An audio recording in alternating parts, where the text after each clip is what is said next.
Audible's romance collection has something to satisfy every side of you. When it comes to what kind of romance you're into, you don't have to choose just one. Fancy a dalliance with a duke, or maybe a steamy billionaire. You could find a book boyfriend in the city and another one tearing it up on the hockey field. And if nothing on this earth satisfies, you can always find love in another realm. Discover modern rom-coms from authors like Lily Chu and Ali Hazelwood, the latest romantasy series from Sarah J. Maas and Rebecca Yarros, plus Regency favorites like Bridgerton and Outlander. And of course, all the really steamy stuff. Your first great love story is free when you sign up for a free 30-day trial at audible.com/Wondery. That's audible.com/Wondery. I have a little bit of a dilemma, right? Because Wednesdays are when I edit the show to post it for Thursday morning.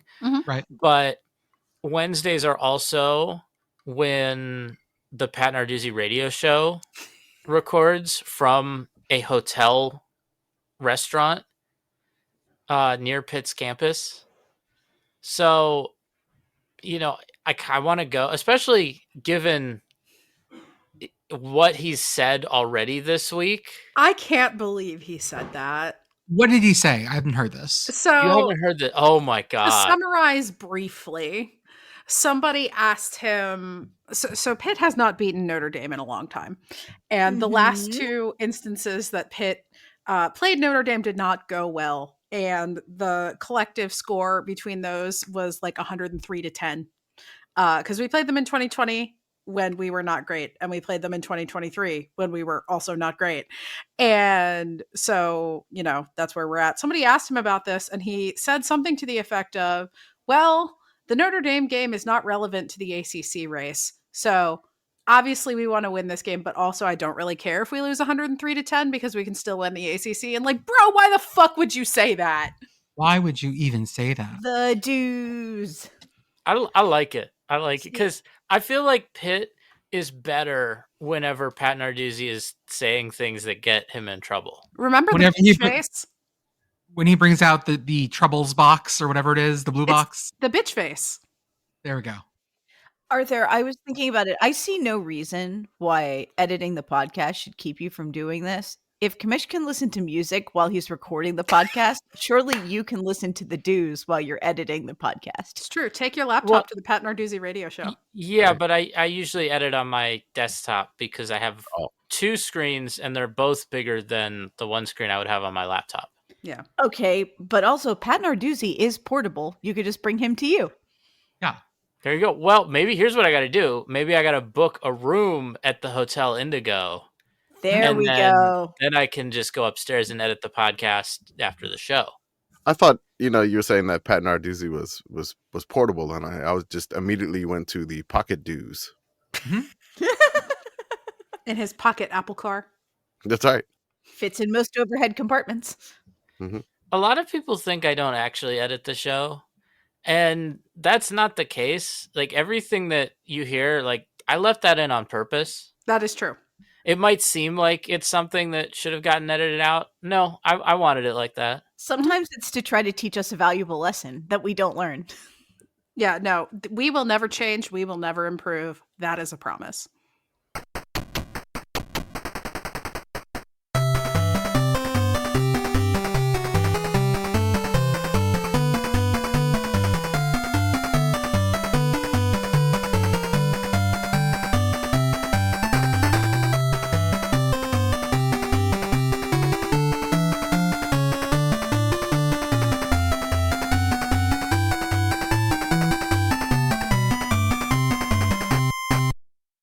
Welcome, everyone, to the Sickos Committee podcast. This is our podcast for the evening of November 11th, 2025. As always, I am Jordan. With me tonight, I have Commish, Beth, Pitt Girl, and Arthur on the ones and twos. Pitt Girl, how are you? It's Tuesday. Happy Tuesday. I would like to flag right now live that there is a sign on the Kent State Akron game that says SEC ? B1G ? Nah, we watch Mac, or we watch MACtion, something to that effect. So hell yeah, we watch MACtion. Also, it's 11/11. Make a wish. Beth, how are you? I've just come unstuck in time. Okay. I can't locate myself anymore. I don't know when I am or even where I am. I've been off. This is my second Tuesday off in a row after a long time of being on constantly. And I just like in my brain, it's like, well, it's the Sunday podcast. And it's like, no, it's not. It's the Tuesday podcast. Well, and you texted us this morning, and Podcat attempted to wake you up 3 times, and then you finally woke up at 9:30. And I was briefly worried for you that somehow you were very, very late for work because I forgot that today was a holiday. I mean, also, like, you guys all know, I can't sleep. I just can't. Right. It's... Do you think Podcat thought you were dead? Very possibly. There's occasions where he sleeps very deeply and I think he's dead. And it doesn't help that, like, then I can grab him and shake him and he just won't do anything. He'll just lay there. And I'm like, oh God, he is dead. No.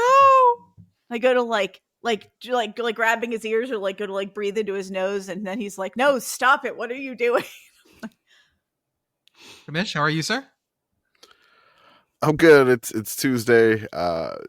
Just having a good time on a Tuesday. My kiddo had school today because they got election day off. So it was just like a normal Tuesday for me. You can have both. No, it was weird when I went to the post office. I was like, oh, they're closed. And then I was like, well, I'm just going to use the automated machine to mail out the trophy to our Findlay punter.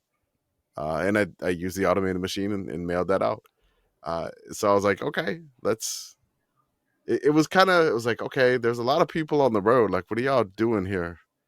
And I was like, oh, it's a holiday. And I'm like, but my kiddo's still at school. It didn't make sense to me today, but I'm enjoying the evening and of the nightcaps of MACtion that we have going on right now.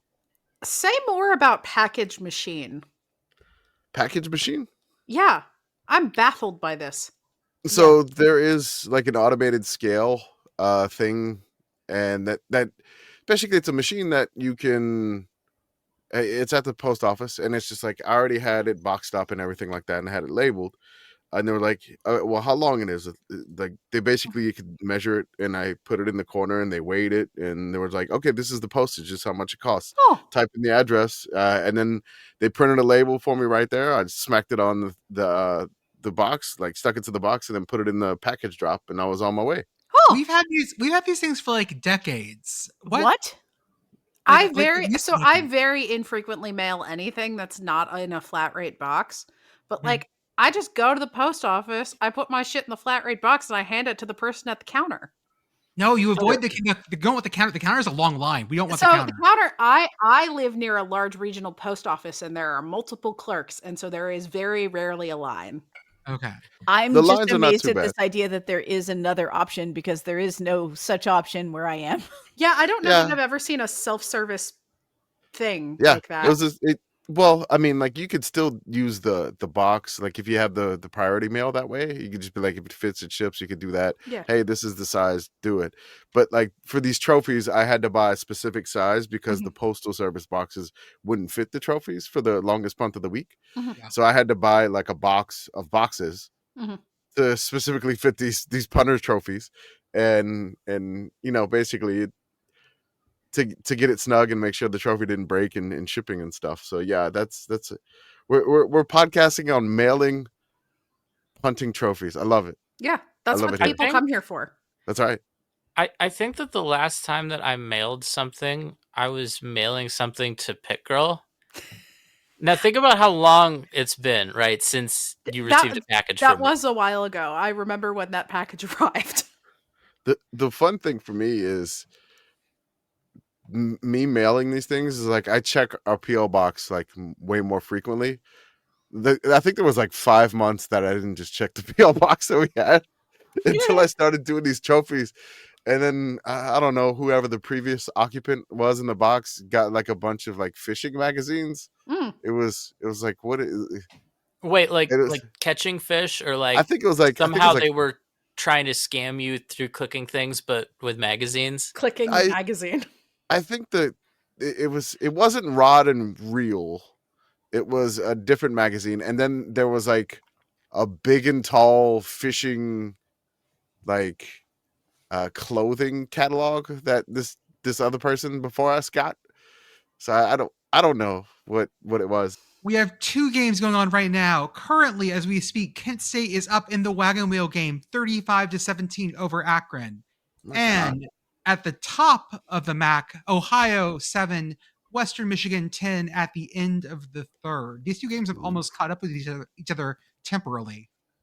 Tomorrow night, which is yesterday for y'all, Wednesday, Linear time was a mistake. Buffalo at Central Michigan, Toledo at Miami, Ohio, another game towards the top of the MAC, and a game that I'm sad we couldn't make our game of the week. Northern Illinois at UMass is my. They're making NIU go to UMass. That is my Sickos like game of the week. We make the rules. We could make it the game of the week.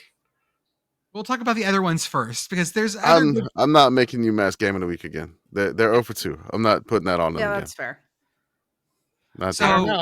So, listeners, what that means is it's time for us to delve into Game of the Week territory.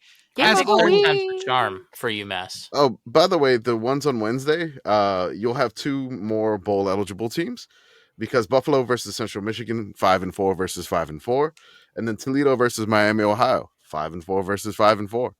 So we'll have 2 more bowl eligible MAC teams by the time you're listening to this. So, listeners, as always, it is our pre-game episode. It's a weird way to say it. I've never used that word like that in my life. Is our before the weekend episode where we talk about what we think our games of the week are. If we don't talk about your game, it's not because we don't love you or love your team. It's simply because there are other places talking about your team probably, and I want to talk about some other stuff that doesn't get as much coverage. Pitt Girl, you're making a face? It might be because we don't love your team. Only for that team. You know the one. For that team. Mm-hmm. Yeah. Commish, you looked into your crystal ball. You flipped over the tarot cards. You shook the magic 8-ball. Mm-hmm. What answer did it give you for this week, sir? I'm just gonna let you know. Consulting the analytics gave me nothing this week.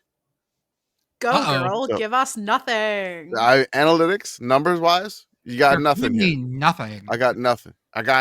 Like, there's no compelling coin flips. There's really not much in the way of, one team's really bad defense versus another team's really bad offense. There's not anything that is that glaring that has stuck out to me in these analytics. And then a lot of the games that we have up at the top, it's just heavily vibes based. Mm-hmm. There's no analytical, case for these, and so this is like we're shooting from the hip here. We're going with the gut instincts here. We're trying to find a faith-based institution this week. That's right. That's right. We are at the Cathedral of Learning, of trying to figure out these Sickos game of the week this week based off of vibes. Welcome to Vibes exclusively. Church. Yeah, we're in the Cathedral of Learning trying to figure something out based on vibes. Live shot of me writing papers in undergrad. Mm-hmm. There you go. I'm going to do something that we've never done before. I'm going to take some things off the list. Oh. Florida, by subtraction. Let's go. Florida, Ole Miss, Oklahoma, Alabama, Texas, Georgia. You're all off the list. Yep. You are the weakest link. Goodbye. I don't know that we need to take off Ole Miss, Florida. That one feels like it. Like the other two, yes. Okay. Ole Miss, Florida has a potentially funny outcome. I will give it that, and that's all I have to say. It's Florida at Ole Miss, and Napier's already gone, and Ole Miss is seeking revenge for last year. That's the one thing that interests me is Ole Miss lost this game last year, and it pretty much, in all likelihood, cost them a playoff spot. I'm getting rid of Minnesota at Oregon on a Friday night. I can't do that on a Friday night. You got to keep it there. It's on a Friday. Also, Goldie Puddles. No, you're hanging on to things. I'm taking off Iowa going to USC.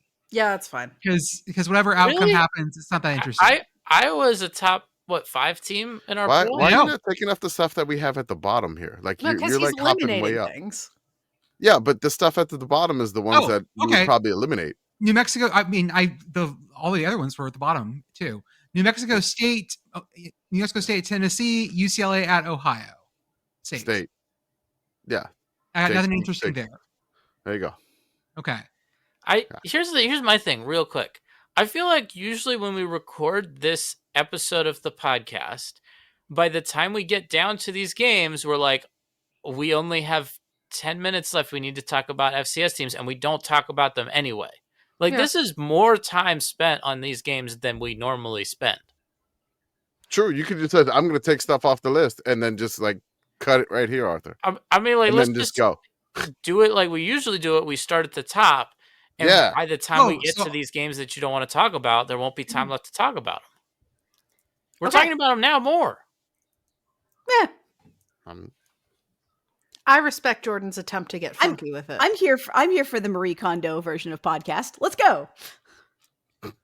We'll start at the top of the list then. Oregon State at Tulsa. Now, does this spark joy? I have an argument against this because I don't want to. I think Oregon State, we can be done with them. We can put them aside. It's hit too far bottom. I can't even do anything with this. Now, here's my counter: is in terms of closing a lot of circles, right? Like in terms of transitive wins without having to dip into FCS. Tulsa has not beaten a team that's beaten an FBS. Like, they beat Oklahoma State, but Oklahoma State hasn't beaten anybody. So Tulsa is still a team that needs a win to break into that circle. If they win this game, they would, because Oregon State, they did beat Washington State. Washington State's beaten several teams, so that opens things up. So you could add one more team here. That's what I'm looking for Tulsa. I think that's a good point. I want to say that this analytical profile has Oregon State with about a 63% win probability. And we know analytics don't work for Oregon State. So we cannot believe the numbers here. We can't do it. Sorry, Oregon State.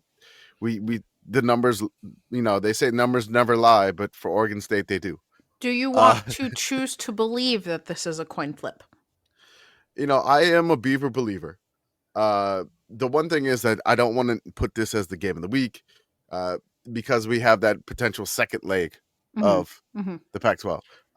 Also, Tulsa is extremely red, but they have to go to Tulsa.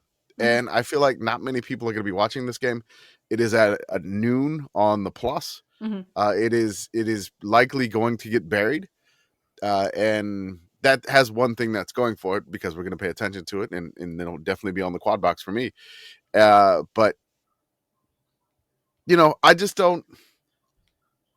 There's a point of the Oregon State season when there was an account called the CUSA Centel saying that it got so bad at Oregon State that they fired their interim coach that some people actually picked it up and believed it. And so I'm kind of like, okay, is this punching down on Oregon State at this point? I think it is. Maybe honestly, a little bit. Maybe a little bit. I will say, I think I like the option. I think I like our next option more. Okay. So our next option then becomes Louisiana Tech at Washington State, 9 p.m. Central, only on the CW. This late night CW slate has brought good things in the past. Pitt Girl. Yeah, 10 p.m. on the CW. Also, La Tech at Wazzu in November. Yes. Moi. We can't just. I feel like we would be hard to find a week where we did not have a Pac-12 team in our top 5 or 6 we were discussing. Yeah.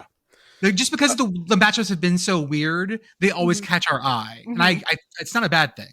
This is really weird. It's a Conference USA team going all the way to Pullman in November. I'm looking at the forecast. It says it's going to be about 47. That's that day. But this is at night, 9 p.m. Oh, it's going to be so cold on the Palouse. And, man, I don't know. La Tech needs this for a bowl game. They need one more for a bowl game. So they have this one, Liberty, and then Missouri State. So they need one more. Wazzu needs 2 more to get to a bowl game. So they need this one. They play James Madison next, and then the return leg with Oregon State. Oh, no. Ooh. Yeah. Oh, no. They're going to James Madison?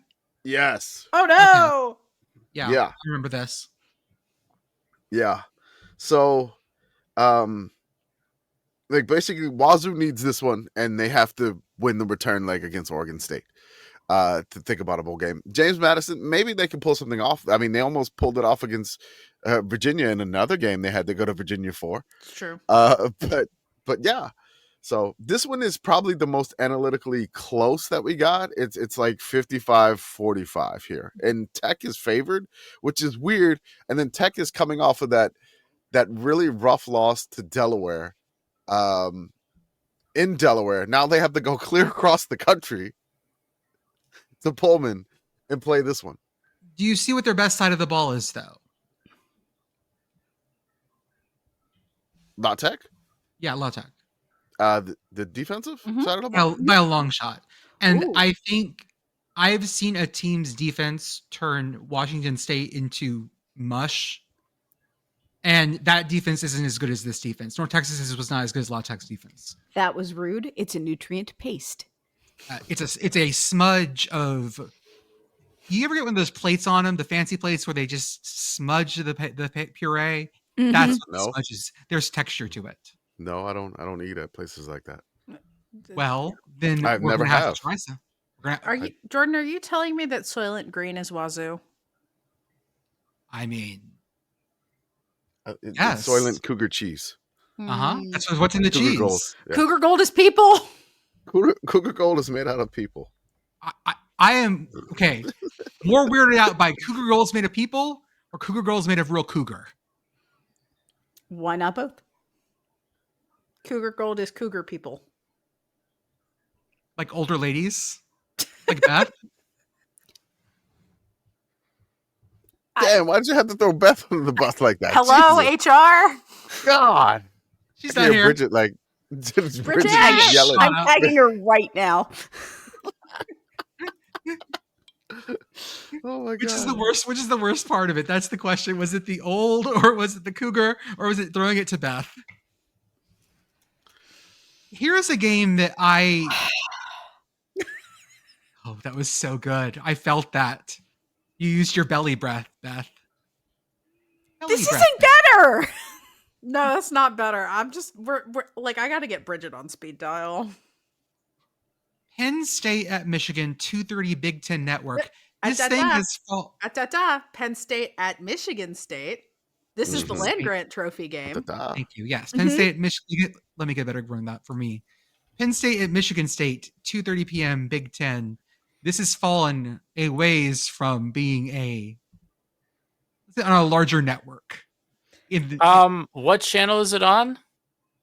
Big Ten. Is it not on BTN? I'm sorry, I'm waiting for the song. What song? I don't sing the BTN song. Is there a Big Ten Network song? I don't. I think this game. I think you have it wrong in the show notes. Is this game on CBS? BD. So okay. So here's the background to why this game is airing where it's airing. So there is a requirement for like every Big Ten team to play a certain amount of games on Big Ten Network. So there is a much more attractive matchup in USC Iowa at this exact same time. And you'd think, oh, CBS would want USC Iowa. But the problem is, and this is something I didn't even realize until now, because I knew the whole time, right, that you have three different TV networks in Fox, CBS, and NBC all trying to get Big Ten games, and sometimes there might not be three marquee games to go around. I didn't realize that on top of that, there's some rule that's drawing otherwise good games to Big Ten Network. So in order to keep the potential, right, like we have to put Iowa and we have to put USC on Big Ten Network in order to fulfill that and then leave it free for subsequent Iowa and USC games to be televised on actual network TV. They're putting Michigan State, Penn State on CBS because that's all that CBS could get. Da da da da da da da. I love Like that it- the show notes lied. This is amazing. It just blows my mind how much not just CBS, but also NBC and Fox have paid for Big Ten rights to somehow get games sniped by Big Ten networks still. I do like that Penn State keeps getting to be on national TV despite the everything. That's kind of fun. This is something, apparently, this is the Dallas Cowboys. America We're wants all going to continue to see. Except it's not. It's like if there was some like legal loophole where the Dallas Cowboys had to be on TV and not just they're the big ratings draw. Like it's if there was something that it was like, I'm just gonna pick a random team. Like the Jets can only have like 1 p.m. kickoffs or something, and it just like causes them to always be on TV just because that's the only option. That's what it like. Penn State is getting all these games by default. Yeah. I don't think this is game of the week. I do like it being up there though. So I have a nomination to add to Mima's Curio Cabinet this year. This is the find at Hokey G's that I would like to add to the trophy. Okay. I put it in the chat. Okay. I'm looking at the chat. This is an antique potato ricer. Okay. Yeah. Whoa. Perfect. And I think it would look really nice. Maybe like sort of suspend it under the crouching Nittany lion. Oh yeah, like you put some hooks there, and then Yeah. it can, but you can take it off the hook when you need to use it. That's Yeah. what that trophy needs, is more hooks and jangly bits. Dangly bits. Yeah. Yeah, definitely. It Like should look like like an a old Christmas Christmas. tree gone wrong. It should look like a tinkerer's cart when they come like into Yes. town and everything's clanging together. It should sound like the dude from Majora's Mask, the one who lost the mask. Mm-hmm. Don't lose the mask, kids. I wanted to do just a quick live weather check for Michigan State. While you look that up, beep, breaking news. Kent State 35, Akron 27. They just kicked a field goal in the wagon wheel game. 7 minutes to go. So I will continue to keep everybody updated on the wagon wheel. The weather is going to be 59 and rainy. Ugh. Well, that's Perfect. warmer. Perfect East Lansing weather. Actually, Now, 59 is very warm for November, so they got that going for them, I guess. Now, Commish, I went online today to the internet like I want to do, and I went to Twitch, and I talked to some folks over lunch. Had about 15 people just chatting and chilling for a little bit, 30 minutes. And I was asking them what they thought Game of the Week should be. And South Alabama ULM came up a bunch. And I said that Commish doesn't like to put ULM as Game of the Week. So he mentioned that we've already done this for this year. UTEP ULM. Mm-hmm. And I said, I don't know, man. I don't think this is going to speak to Commish, but I'm bringing a petition from the people, sir. The Will Twitch you listen? people? Yeah. Will you listen? Will I listen? Uh-huh. They Please, South sir. Alabama believe- ULM is game of the week. Changed my mind. Mhm. They believe in ULM.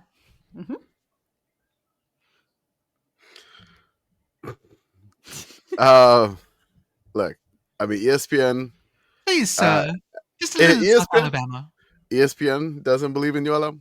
South Alabama, like the graph doesn't believe in ULM.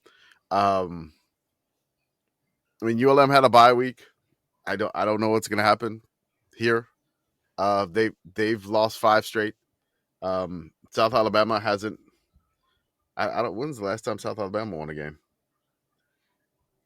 Georgia State. Okay, the Georgia State. So like 2 ago. But both teams are coming off a bye. South Al has been eliminated from bowl eligibility. ULM is clinging to. They got to win 3 in a row. So they've lost. ULM would have to start 3-1, lose 5 in a row, and then win 3 in a row to get to 6-6 in a bowl game. I believe in ULM. I believe in ULM. I believe in ULM. I believe in ULM. Somebody has to, Commish. Can I make the argument that this is probably ULM's best chance to win a game going forward? Can I argue that this might be the game that puts Major Applewhite back into the portal. You might get a coach fired. Yeah, ULM is a bit of a Grim Reaper.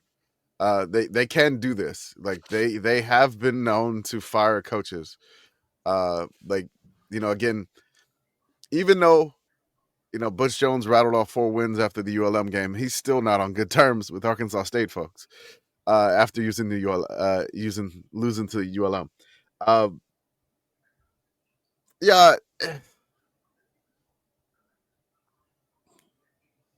I honestly don't know what ULM's got in the tank left at this point. I don't know. Like they haven't shown me like anything, like any glimpses of anything.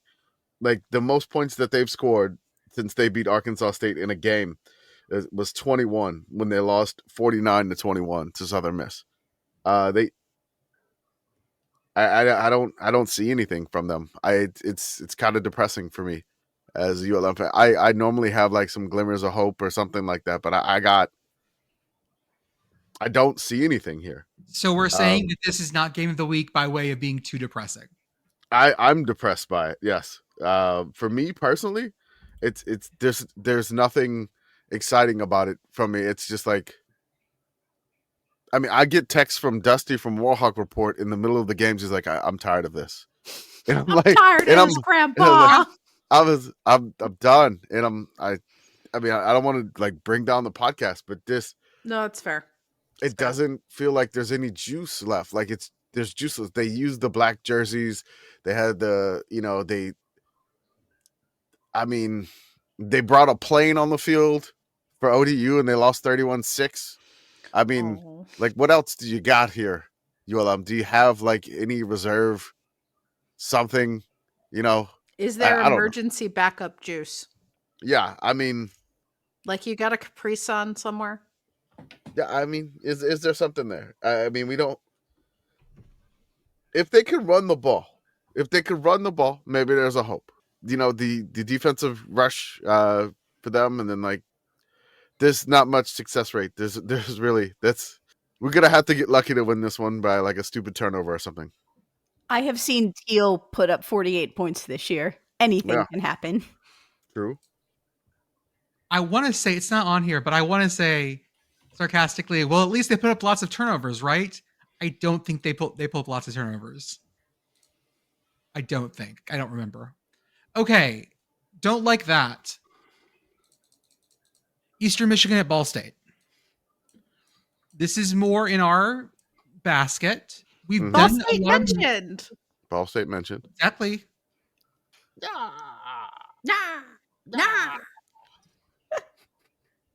I feel like we've done a lot of MAC this year. We have MAC'd it out. And yeah, I just don't know that this. It also hurts that Ball State's as bad as they are for me. Mm-hmm. Like I think really that bad? They are, I think, in a tier lower than Eastern. I mean, also look at the chart. That's a lot of red, and it's not just pointy bird red. It's like bad analytics red. Yeah, but like, I mean, Eastern also is not great. Like, I'm not saying that these are really good teams, but I don't think Ball State is that much worse than Eastern. Ball State's 4-5. Yeah, by the there way. you you go. Eastern's 3-7. Ball State still has a shot for a bowl game. They need to win 2 out of the last 3. They need to beat Eastern Michigan, Toledo, or Miami, Ohio. So tough road to hoe for the Cardinals. Can I just say, though, the thing that I like most about this game is that it's a MAC game in November, but it's still on Saturday. Yep. That's good. I like that. That's like that. It might be the only one, or maybe one or two. I think it's the only one at this point. Okay. So then we're up on stuff like Arkansas versus LSU, which is always like, right. This is always a weird game, especially this year where they're both headless. Well, and there's like, we've got Schrodinger's Brian Kelly. We've got Schrodinger's Brian Kelly right now, which is fun. At any moment, Brian Kelly could have to coach this football team. Yeah, genuinely unclear at this time if Brian Kelly is legally the head coach of LSU football. Also, this one is like actually a coin flip. Per Parker at Stats Award, we're at 48.9 versus 51.1. That's close enough for me. LSU, by the way, is doing this wrong. The correct thing for them to do is to say, "Oh, you're right. We didn't officially fire you," and say it at like 8:58 in the morning. And then when he's not there at 9, be like, "Well, we're firing you for cause now because you were late to work." It's true. Too many lates. There's this is just a mess. The football team, I like LSU's football team has been uninteresting to me. Like they don't do anything fun. Their defense is pretty good. I know Yeah. the analytics don't look great, but like I find myself watching LSU football and being like, I feel bad that LSU's defense is attached to LSU's offense. And you know, in the Jane Daniels Heisman year, it was the complete opposite. It was just like their Yeah. offense is amazing. I feel bad that they're attached to LSU's defense. Yes. Like it's just something about the disjointed nature of the Brian Kelly team building and coaching exercise that has taken the fun out of a typically fun team. Like LSU is typically fun, is lively. They're never boring. They give you, is your heart healthy for LSU football? Tulane has kind of inherited that in the state this year. There's a reason why people walked out of the A&M game. Yeah. It was because it wasn't just a beatdown. It was boring. we are bored by this awful football. Yeah. It is very odd to be in a world where LSU is the poor man's Tulane. Yes. I'm sure LSU fans are not gonna yeah, but like, you know, again, LSU needs one more win to make a bowl game. I don't know if they'll care about the boot that much. Arkansas does.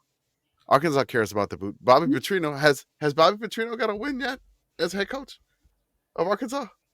I believe. I mean, he has several from the last time. In his return. In the now time. Return. In the now time. They haven't. Arkansas has not won since September 6th. Okay. Oh, the week before Penn State started losing. Oh yeah, they lost to Mississippi State by 3 last week. That was their best shot. So yeah, this is a morning game for LSU. 11:45 a.m. It's just weird. It's hidden on SEC Network. I know Arkansas is lively. I just know they're lively, but is it gonna bring the liveliness out of LSU? I feel like there's some stupid in here. There is stupid in this game. There is always a lot of stupid in this game, especially when they both were not good. Which they aren't. Yeah. Even the LSU tailgate contingent that we know is not like they are not excited to go to this game. Well, yeah, I mean, because the game kicks at 11:45 local, and so that like these are usually guys that are like they're all gung ho about those breakfast ones. And like I love a breakfast tailgate, but also I'm telling you, Aftergate is where it's at. Aftergate is great. I really enjoyed Aftergate at like Beth knows what's good. It's really nice to just you vibe and then you wait and then there's no traffic when you try to go home. It's so good. It's very good. The Aftergate of this one is going to be great. Yeah, it's I man, give me like the old school late 90s, early 2000s, like before Saban, I would say. A little Jerry DiNardo LSU madness and with a bit of Houston Nut Arkansas.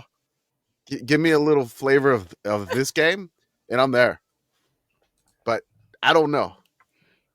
A dash of DiNardo and a pinch of Nut and we're there. No, okay. I was trying not to, a game that you want to Is talk that about. how you get nutmeg?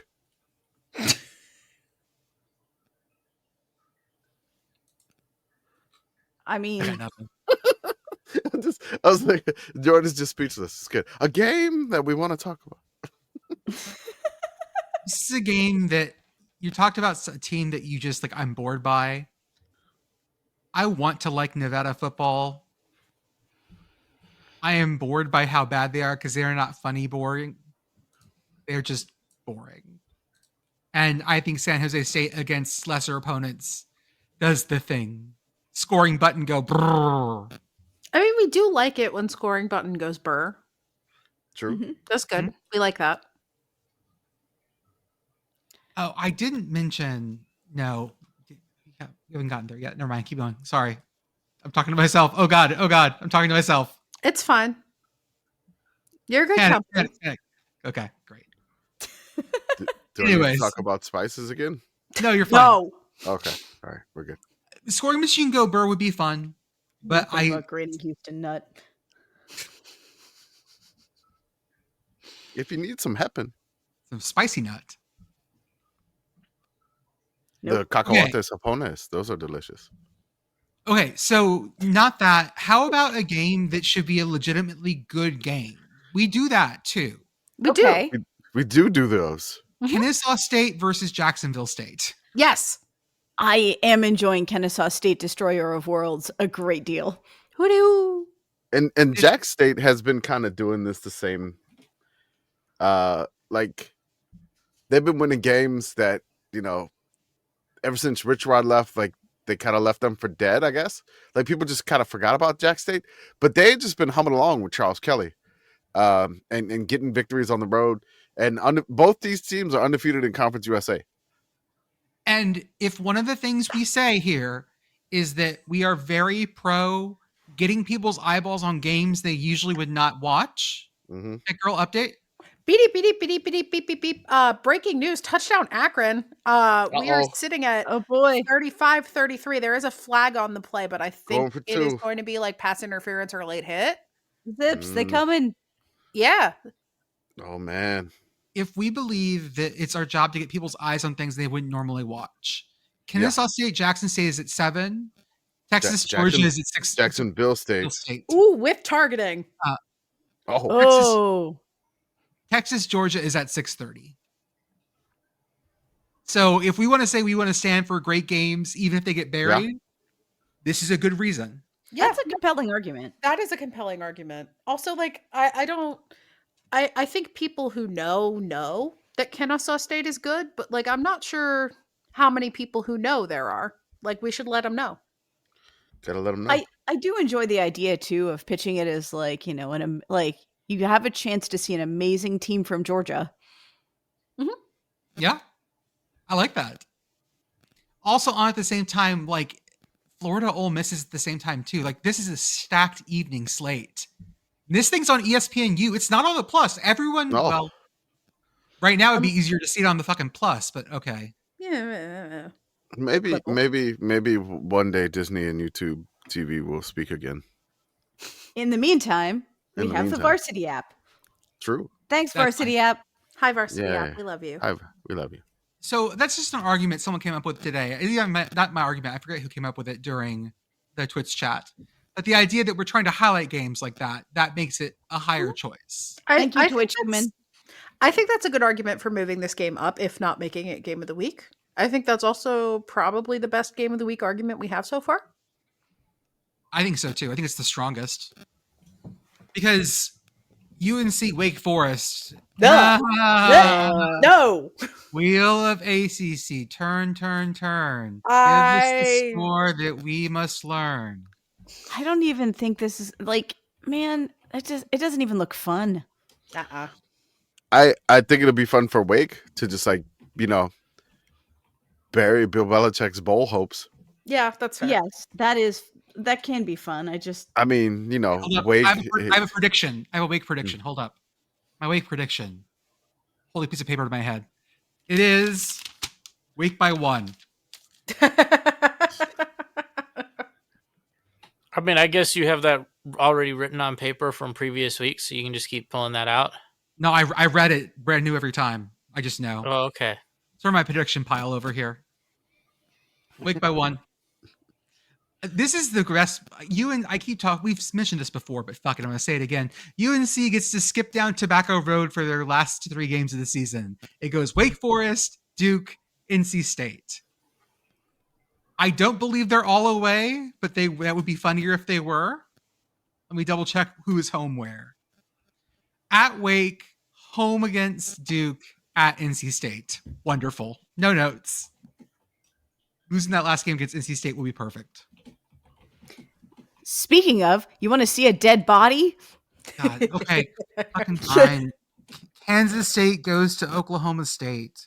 Hey, K-State deserves this. They earned this after all the shit they've been through. Just let They it got out. one.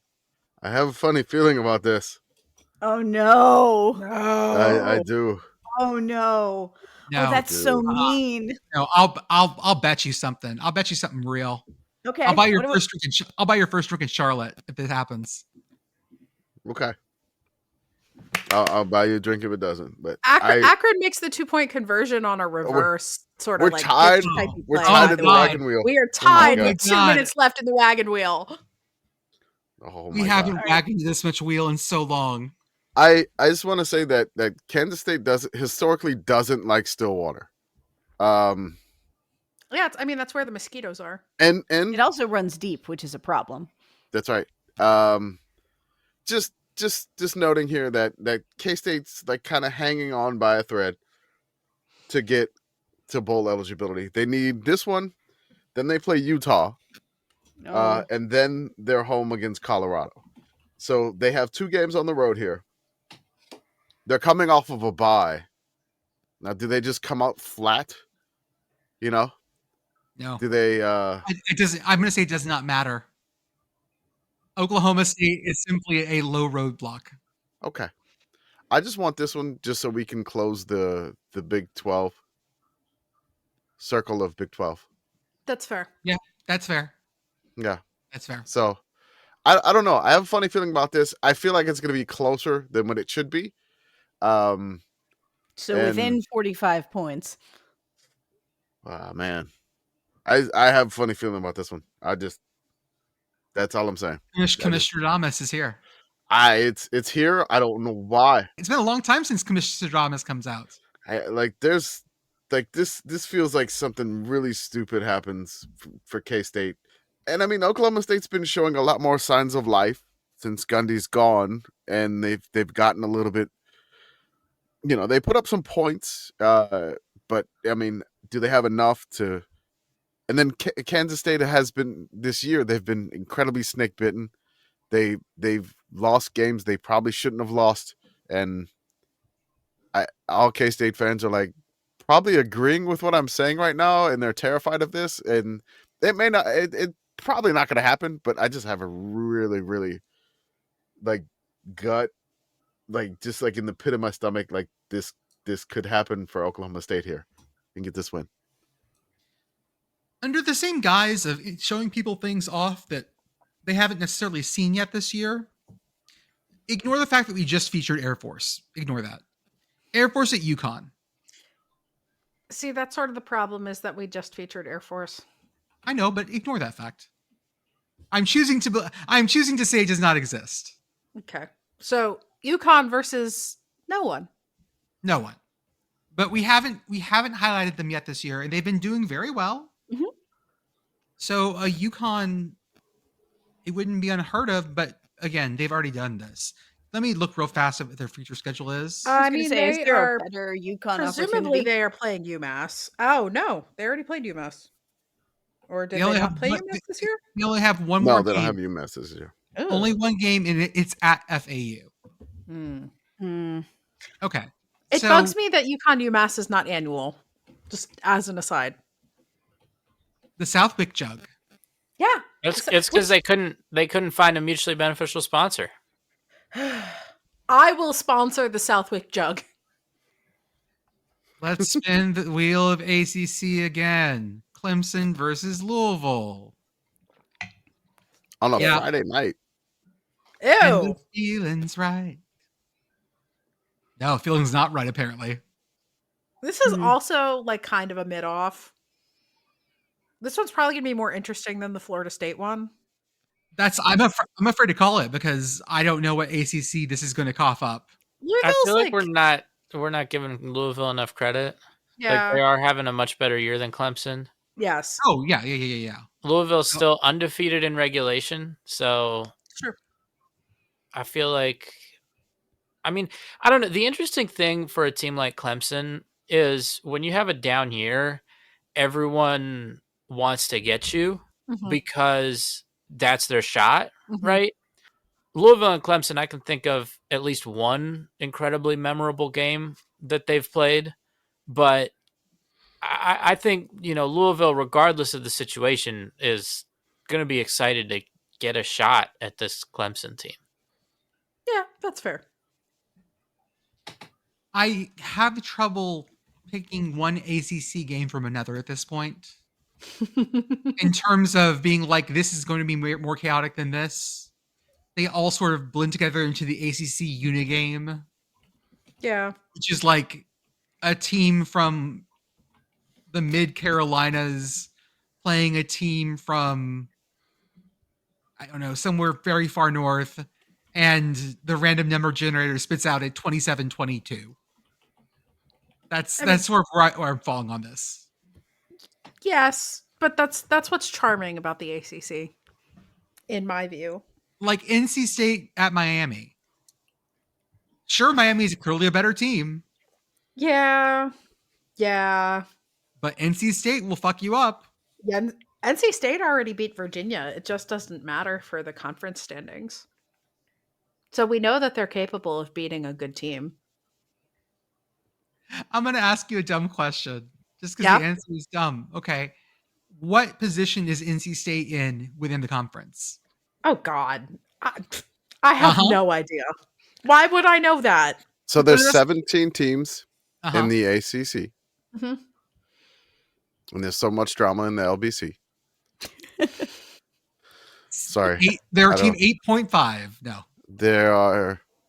Well, no, I think the midpoint, right? I think Miami is 7th from what I know right now.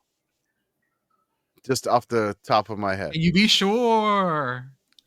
I'm going to say NC State is 9th because that is the exact midpoint. Yeah. Well, and there are like 5 teams tied for first right now. Yeah. So they would they'd have to be, no, they're below Miami, I think. They're probably tied with Miami with only 2 losses in conference, I think. Maybe they're 12th. 12. 3 losses in conference. Yeah. Okay. Yeah. But like, I could have said any number there, guys. I could have been like, they're 6th. They're 17th. I would know. 17th, we know that's Boston College. Okay, Yeah. but I could have said anywhere between Boston College, 16th is Syracuse. I could have said anywhere between like 12 and 8 or 12 and 7 and had a pretty good shot of you guys going like, yeah, fine, cool. Yeah, whatever. Fine. Yeah. That spin the wheel of the ACC. Arizona at Cincinnati. Yeah. Yeah, like this is one of those where like these bigger conferences give you sort of these weird matchups, but I go, yeah, this is unfortunately at 11 a.m., which means it gets caught in the roadblock. Yeah, it is a coin flip. I will note that I kind of like these in some of these conferences, like the bigger conferences, that you get the conference game that feels like a bowl game. Right. Like, you get like Cal Louisville. Yeah, that was a bowl game. This is a bowl game. Arizona this is a bowl game. Arizona and Cincinnati bowl game. Like, you get some of these, but some of just a hell of a pull on Weed Eater Bowl. Coming to you live from the Cactus Bowl. That's right. Yeah, played in a baseball stadium somewhere. Yeah. Yes. This is the OG Cheez-It Bowl. Yes. Mm-hmm. This is what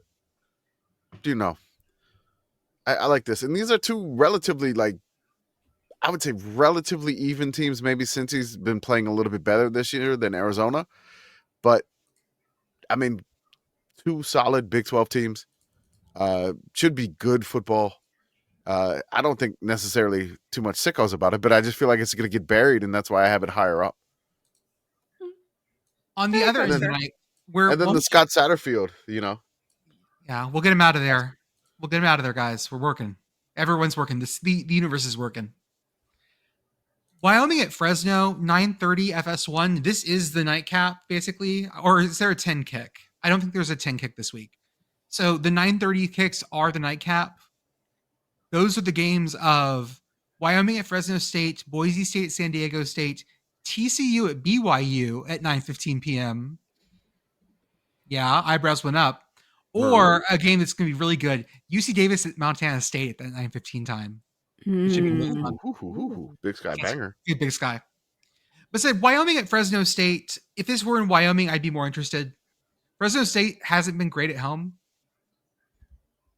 And so I just, this is that part of the Mountain West that I'm also like, I don't know. I just want to know if EJ Warner is going to play. Would that tilt you? I mean, he was great leading up to that Colorado State game, and then he hadn't played. I think he was hurt because I think he took like a big hit at the end of that game. So I don't know if he's back. I feel like Fresno State's offense is normally pointy and fun. If he's not, Wyoming. It's not going to be. It's going to be Carson Conklin. Okay.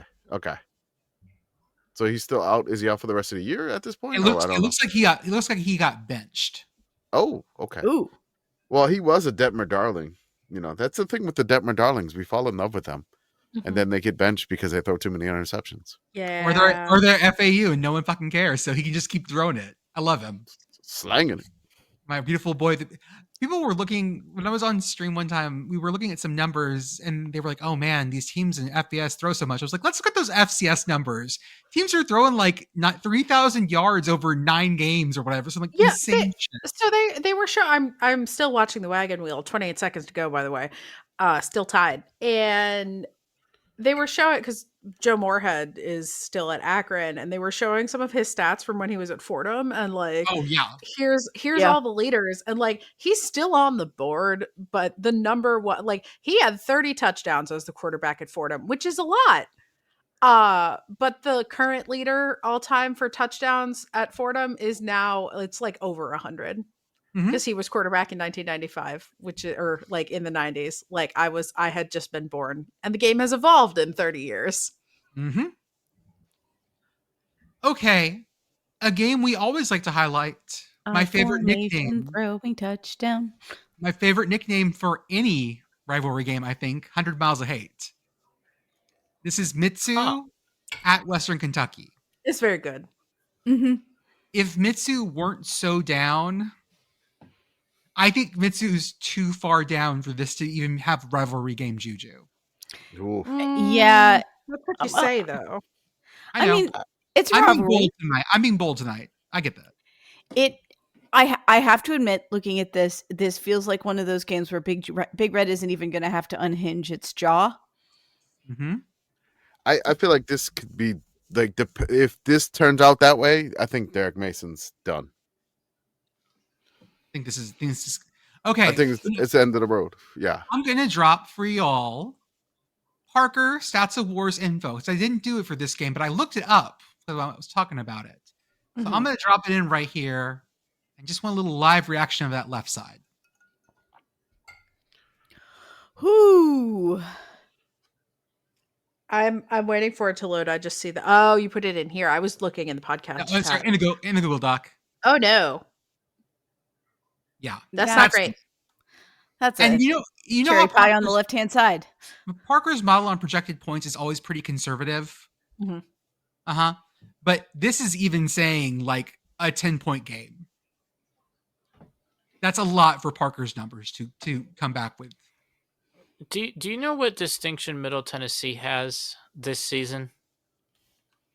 No, I don't.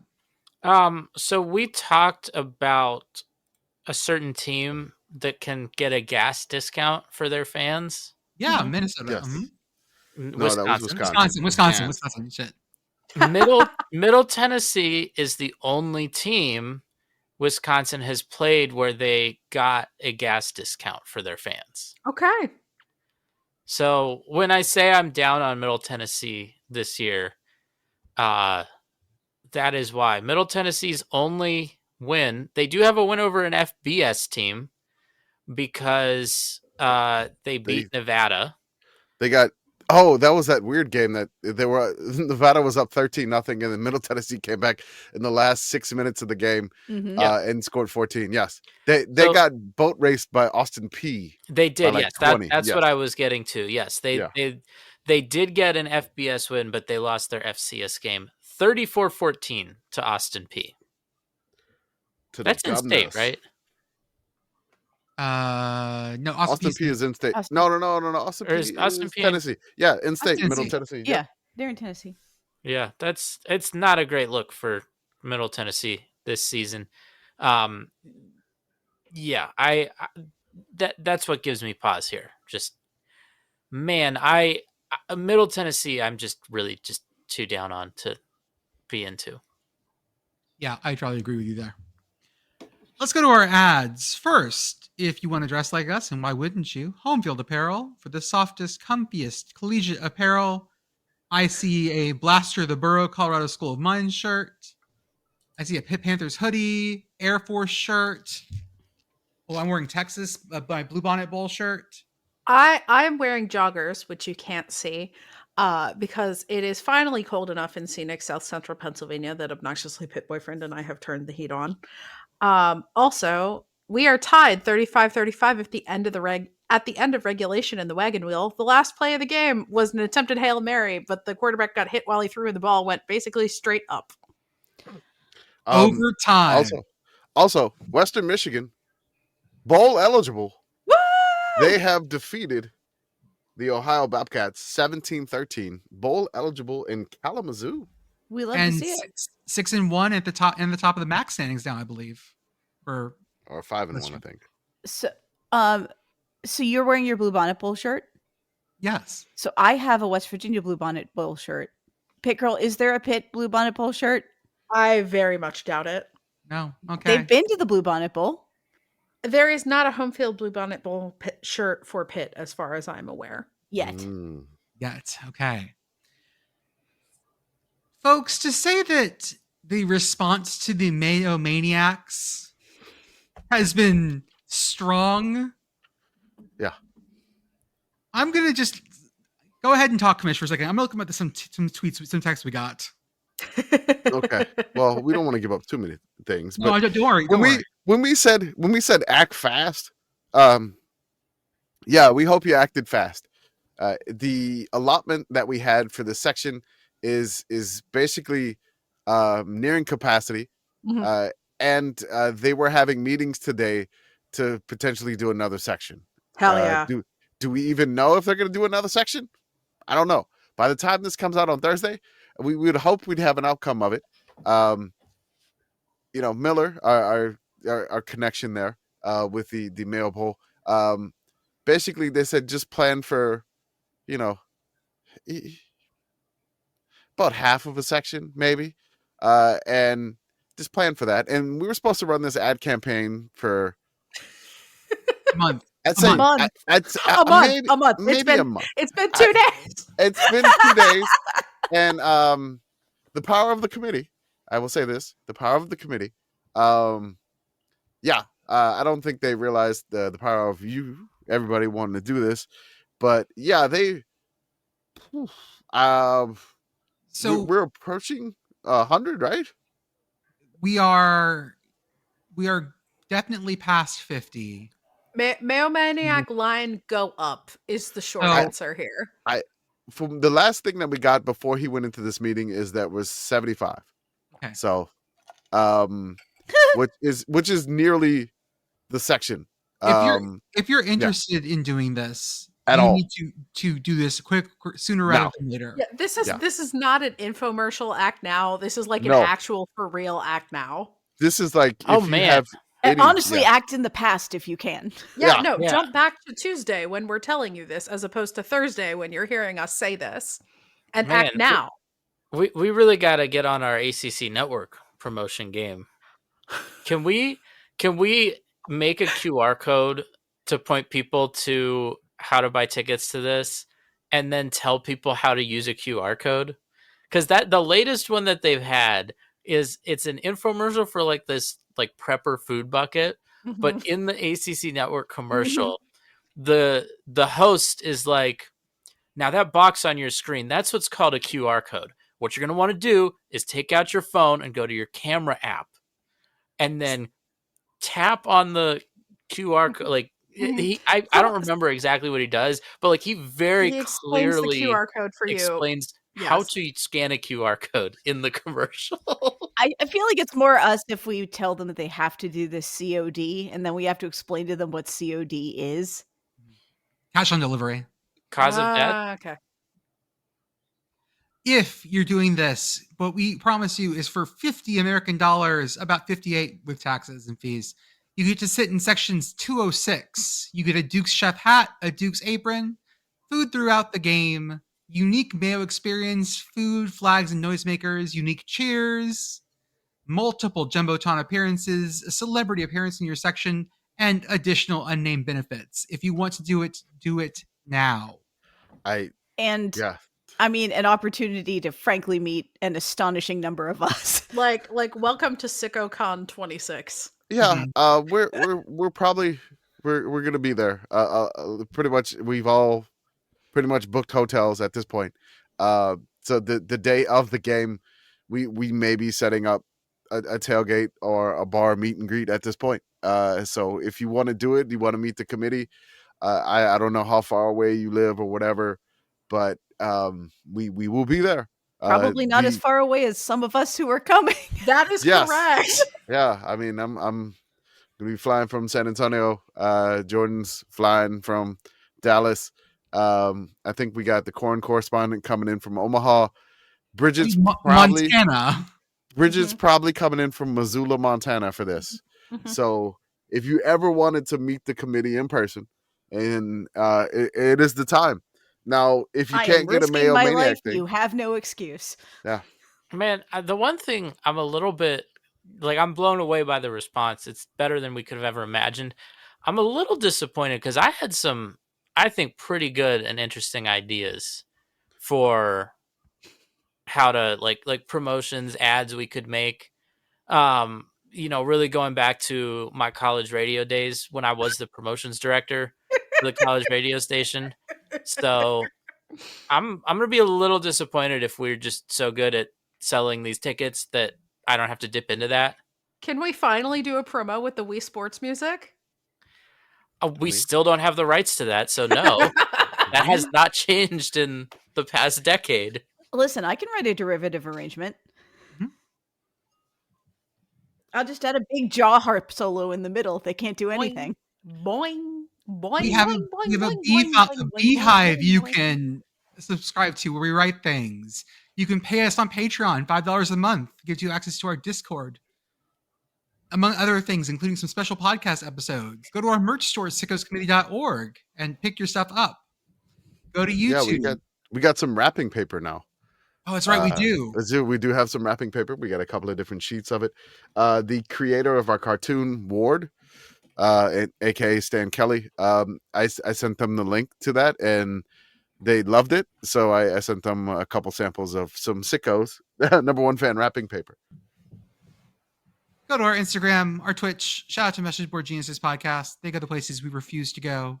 Shout out to Feed Your Mascot Podcast. Our friends Blue and Jeff take you through the culture around college football and the College Football Blitz every Saturday on the Varsity app. It's College Football Red Zone for 12 hours every Saturday.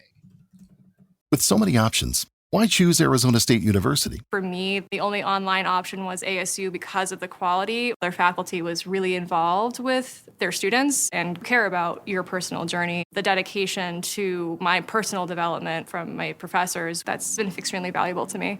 Earn your degree from the nation's most innovative university. Online. That's a degree better. Explore more than 350 plus undergraduate, graduate, and certificate programs at asuonline.asu.edu.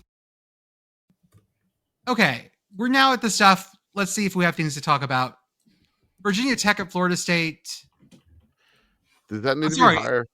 I think it probably does. Oh, yeah, no, it does. It does. Okay. I actually missed two above those. Troy at ODU is actually our only Thursday game. Yes. Yeah, and Boise State at San Diego State. Now, we learned last time, instructions unclear, we drowned San Diego State. However, they're back too much water. They're back a comfortable too much water from the water now. Okay. And Boise is away from home. I think with San Diego State, I think we're just going to have to switch to it's just how far they are from San Diego. Because if you look at where they've gotten tripped up, they still won at NIU, but their offense just was completely broken. We don't count that as a win. That was something. Yeah, I mean, it counts as a win in the books. They did not lose that game. But then where they lost, they had to go to Washington State. That's pretty far north relative to like where they've been good, where they've won. Yeah, right? okay. Hawaii, that's far, even though it doesn't look that far on a map of the United States because Hawaii is in like an inset. It is actually far like on a globe. But then when you look at like where they've done well, right? We were thinking Fresno, right? No water. What are they going to do? Well, it turns out Fresno is relatively close to San Diego. So I'm thinking it's just a proximity thing. Okay. How about Memphis at East Carolina? This one might need to go higher because it's a game that I think might get eaten up in its time slot. I'm using that argument a lot this week. Them time slots eaten. Memphis ECU. Oh, okay. This one's actually not about the noon slot, so you got that going for you. No, it's the 2:30 slot. It starts 3 minutes after the 2:30 slot. It's the 3 p.m. slot on ESPNU. If East Carolina is real this year, I think they can win this. Real Carolina. Carolina. I like the idea. Is East Carolina real? In this column, I will, or like in this essay, I will. Look, it's tough to play in Dowdy-Ficken Stadium. Memphis, tough loss. Quarterback was banged up. How healthy are they? And this is something that could maybe untangle the American picture. Like Memphis is pretty much done for the G5 spot, I would think, unless the American eats more of its young Pac-12 very well stuff. could. It very well could. American, they're like Saturn, just munching on his kids. That's right. 4th and 4. I'm sorry, did you just OT. say Saturn? Saturn. Saturn. I just said it very south, I guess. Saturn. Also, beep, beep, beep, beep, beep, beep, beep. Kent State has won the wagon wheel in overtime. Holy 35. Oh, I didn't see the 4th down play. I'm looking at it now. It was incomplete. not, Okay. No. It was incomplete. He would have. It did it. I would like to take this moment to note and honor the various Akron shirtless guys.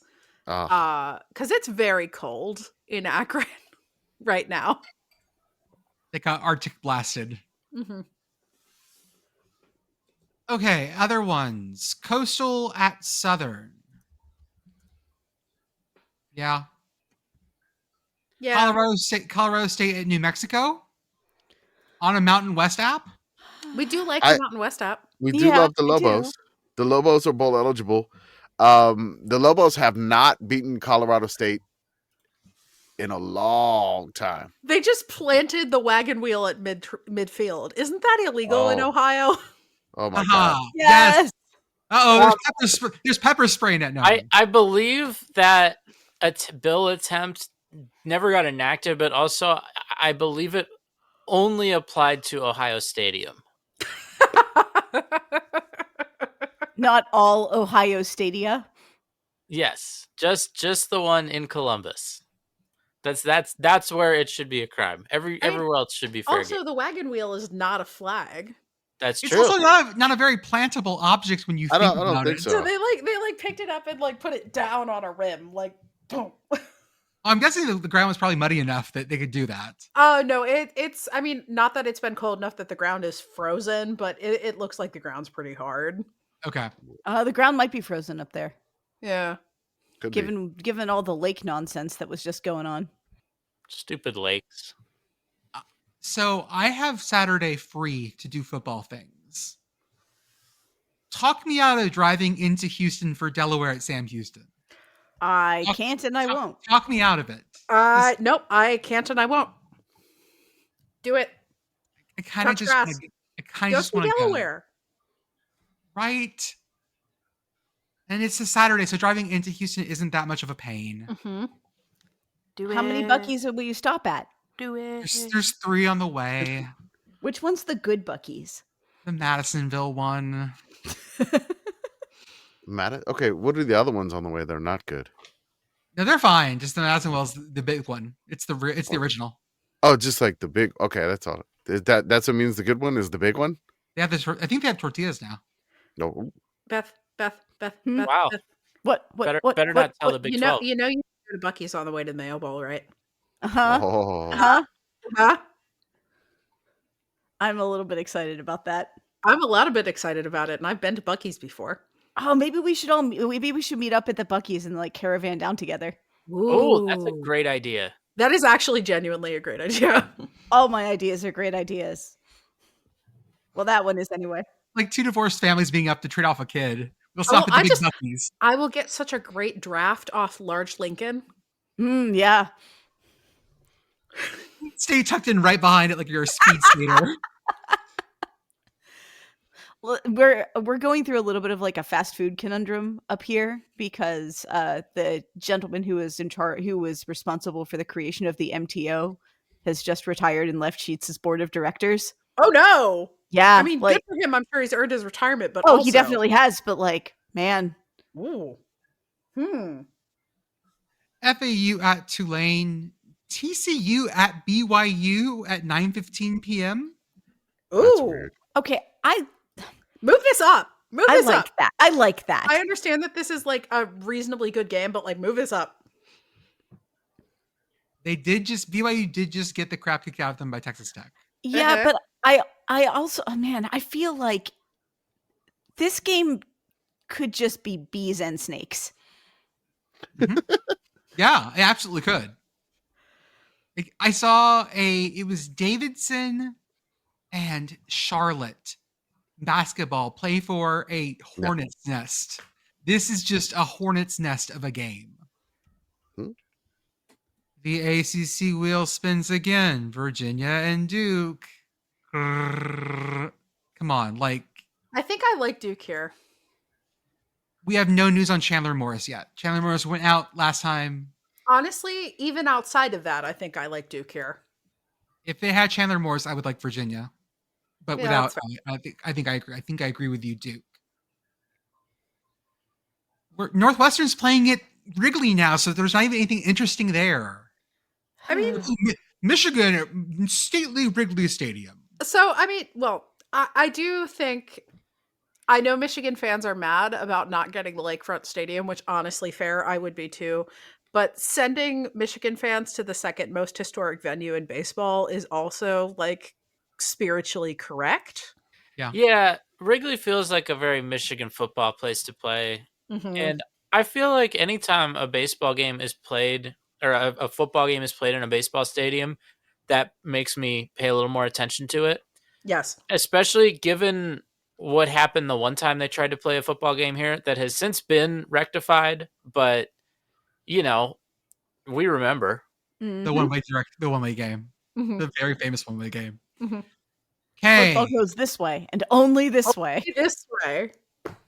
We chased. Remember when we caught the interception? Everyone, oh no, what's gonna happen? What do we do? Oh no. Go to half and run back the other way. We're playing like no take backs. Half-court basketball football game. It's perfect. Right. God. On this podcast, we chase trends. So we're going to talk about where college game day is going. That's right, baby. The Steel City. The look at us. This game doesn't matter. Why are we The talking old rust bucket. Look at us. The old black and yellow. Why are we Pittsburgh, being Pennsylvania. perceived? Because Again, it's helping our strength of schedule. This game doesn't matter. I don't think it's if it doesn't matter, why are we talking about it?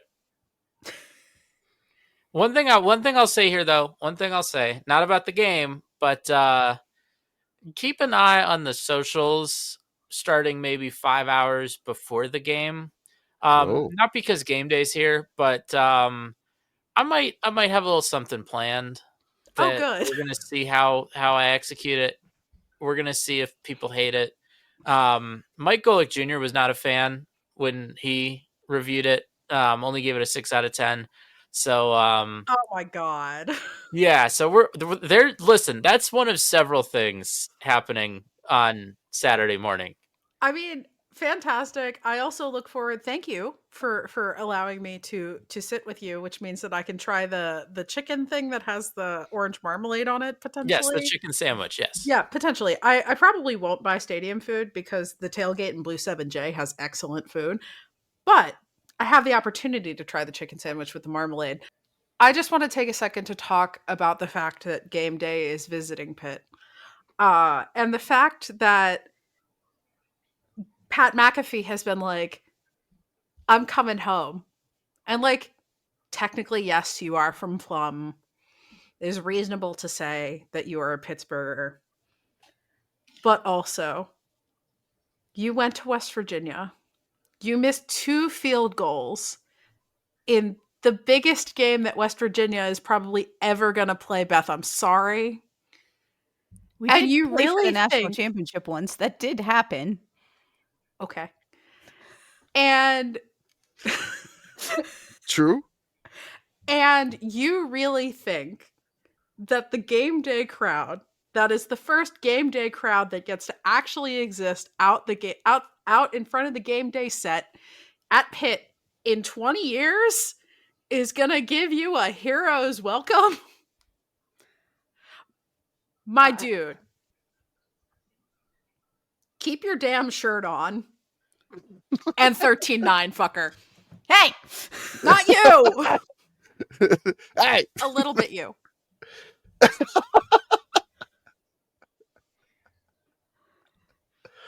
I mean, I look. I just whatever. This is a weird game day for me. It's so I'm not emotionally prepared to be perceived in this way. I haven't. like. I it's- haven't it's looked. a- Where are they doing game day? Are they doing it down by the It's- stadium, they- or are they doing up they're in doing Oakland? It's They're doing no, it in it's the not in Roberto Oakland. Clemente. Like So yeah, It's it's on the in Roberto bridge? Clemente Park. The thing about it is that The and this Clemente it Park. genuinely Yeah. like when they announced that this game was at noon, I was like, cool, fine. I don't really want a night game in November in Pittsburgh because it's gonna be cold as fuck. But now I'm kind of mad because if it had been even a 3:30 kick, you could do game day on the Cathedral of Learning lawn and then Right. go And then go down. but no. it's too So- close. Yeah, I mean, it's going to be weird anyway because game day runs way over. So if you stay till the end of game day, like when are you actually going to get in your seat? Friend, Yeah. a friend of the show told me that maybe game day is moving inside the stadium starting at 11.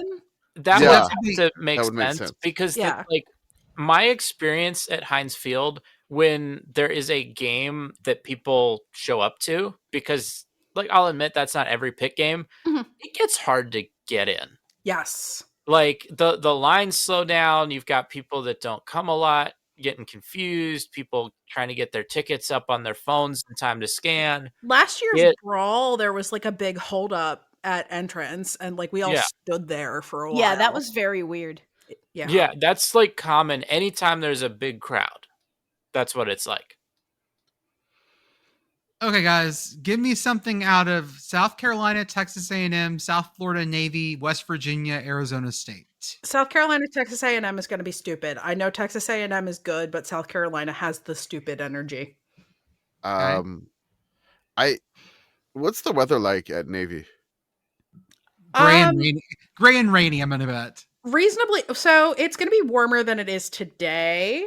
Okay. I don't think it's supposed to rain. I've been looking more closely at the Pittsburgh weather for the weekend than for Okay. the weather near me, obviously, because I'm not going to be home on Saturday. No. Annapolis is usually a good 5-10 degrees warmer. Yeah, Saturday, 55 and cloudy, dry. high 54. Okay. I was just saying if the weather was not pleasant, but Navy's going to try to do the keep away from South Florida's super fast offense. Mhm. If they can, it could get interesting. I'll say that. But like South Florida's like snapping the ball before I can get another sentence out. So you're trying to see if Navy is going to be sunk if the gales of November come early? Yes, I am. Obnoxiously Pit Boyfriend came back with a 6-pack of Great Lakes Edmund Fitzgerald tonight, and I was like, This is very good, but you're late. You're late. Mhm. Beth, No. divine No. the stones. Here, I've poured the leaves. Look at them. Roll the bones, Beth. Yeah, I roll the bones here. I'm the witch in the woods, but yeah, I don't. Apparently, as long as we can just continue to make linebackers now, we don't need anything else. We're just going to make them all out of linebackers. Yeah. It's linebackers all the way down. When he started handing off to linebackers, he And was it worked. sewing his shit.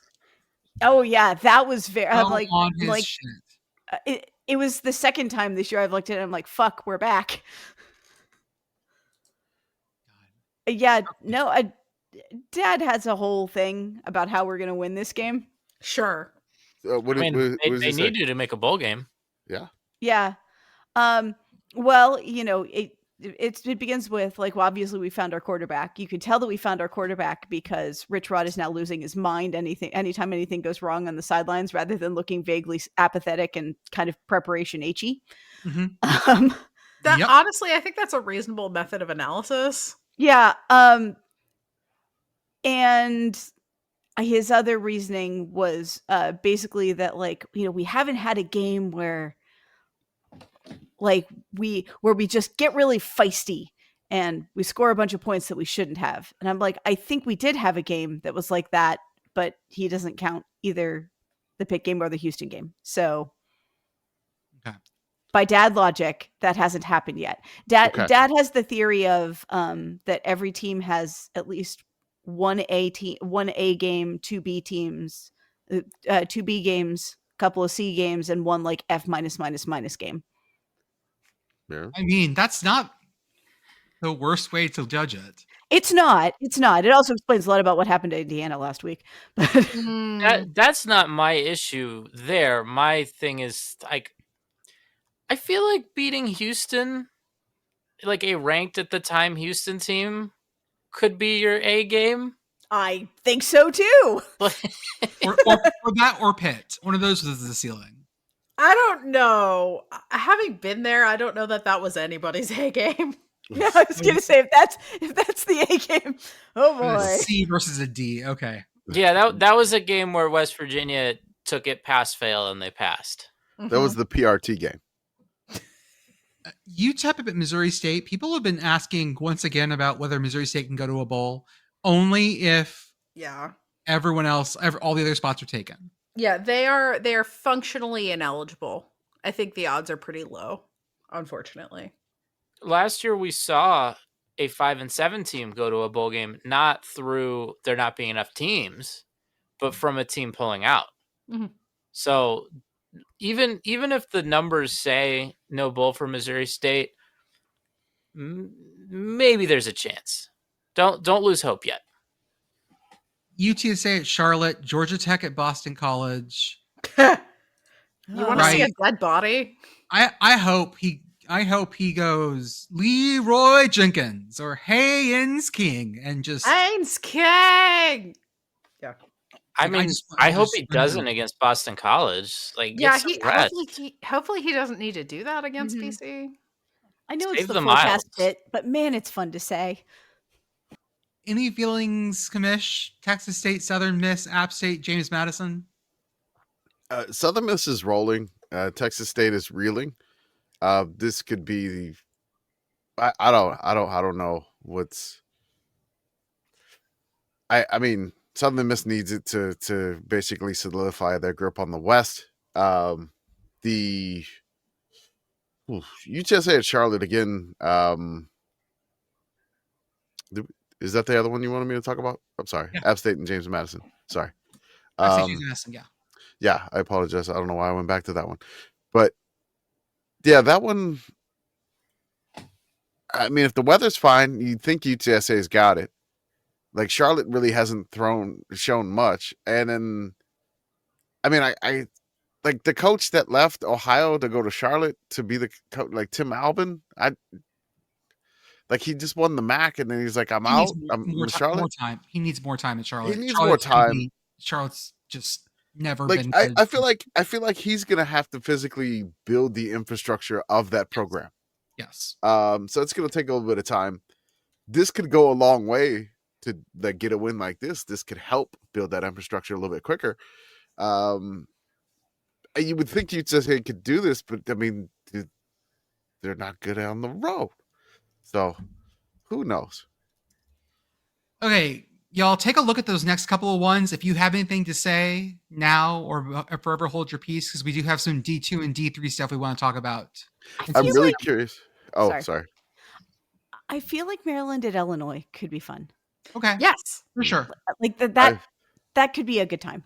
Yeah. I want to see what happens to Purdue at Washington. Okay. Because like Washington just lost to a team on the road, albeit that their leading passer was a punter. And yeah. Yeah, I admit, I would like to know if there's a second act to that drama. They're back home in Seattle, so you know they play better way back home. But yeah, I'm just very curious there. I need to put something in your heads real fast that we have BYU and Utah, the Holy War. We have TCU and Baylor, the Revivalry. But this week, BYU's playing TCU and Utah's playing Baylor. So at some point, we're going to need some cross-Protestant nicknames for games. Well, we have the lock-in. This is the Ecumenical Council. Can you call something the retreat? Camp meeting. One of these is camp meeting. I don't know which one. Okay. Arthur? I went to a Unitarian church when I grew up, so I got nothing here. But I just want to say that I'm interested in Utah at Baylor because, you know, we've talked about Baylor not having a great season. Here's an opportunity at home. Beating Utah would be a good win for Baylor. So, you know, it's a big opportunity for them. I'm interested to see what they can do with it. These Utah and it's like ketchup and mustard here a lot. And these two historically when they've gotten together, the games have not made sense. And you know, the Aranda rumors constantly. Baylor needs one more for bowl eligibility. They got this one. They got on the road at Arizona and home against Houston. So do they get one of those three? We actually have an FBS versus FCS this week. Kentucky, who I'm pretty sure when they scheduled this game weren't thinking about this possibility, is facing 10-0 Tennessee Tech. Kentucky, you're in danger. It's probably not going to happen. No. But it would be really funny if it did. It's probably not. I'd be so happy. Yeah. I mean, I really do like picturing Mark Stoops sitting in his office just going, I'm in danger. Mark Stoops in danger. Me? Yeah, Tennessee Tech has looked great. They did struggle a little bit with Gardner Webb, but that's when Gardner Webb did the slow ball possession thing, which I think Kentucky can do that too. To Tennessee Tech. So let's you know, it's a top ranked FCS team. I don't think Kentucky will take it lightly. Kentucky's still alive for a bowl game, and you know the ham wagons, are they going to keep rolling into Lexington with more wins? This could be 3 in a row for Kentucky, and then they need one more. They need 2 out of the last 3 to make a bowl game. Which, kind of think about this, like really, like Kentucky going to sneak out a bowl game this year? They don't have easy at the end though. It's like they need this one and then to get lucky to get another one. In Louisville, yeah. Well, they got that Governor's Cup is always weird as hell. And then I think they have. I can't remember the last team that they play. It's an SEC team. Dang it. Sorry. Fine. Great podcast audio here. Ham wagons, Mark Stoops. They go Vandy, then Louisville. Oh. Well, in Big Sky thing, we've already talked about the big game of the week. It's that 9:15 p.m. UC Davis at Montana State. Yeah, like that's a big one. Oh yeah, Idaho at Sac State is also a big one for conference play, and Idaho State gets a chance for another win against they're hosting Weber State, who got the doors blown off of them by Montana last week. Didn't they just fire their coach, Weber State? Maybe. That feels correct. Weaver State fired their coach? That feels correct. I thought I saw that because I thought I saw people learning what the name of the now fired Weaver State head coach was. Mickey Mental? He got fired? Yeah. I thought that's what I saw. Mickey Mental most recently served as the head coach at Weber State in Ogden, Utah from 2023 to 2025. No, he just fired. That is correct. 4 hours ago, that just happened. Damn. Okay. Damn, I'm behind. Yes, announced that he has parted ways. It was a day ago. Okay. It was yesterday. Yeah. Yeah. Mickey Mental gone. Okay. He had to take over this because like the head coach left like off cycle. The the Weber State head coach left. I forgot his name, but he left in like weird situation. I think he went to BYU. Okay.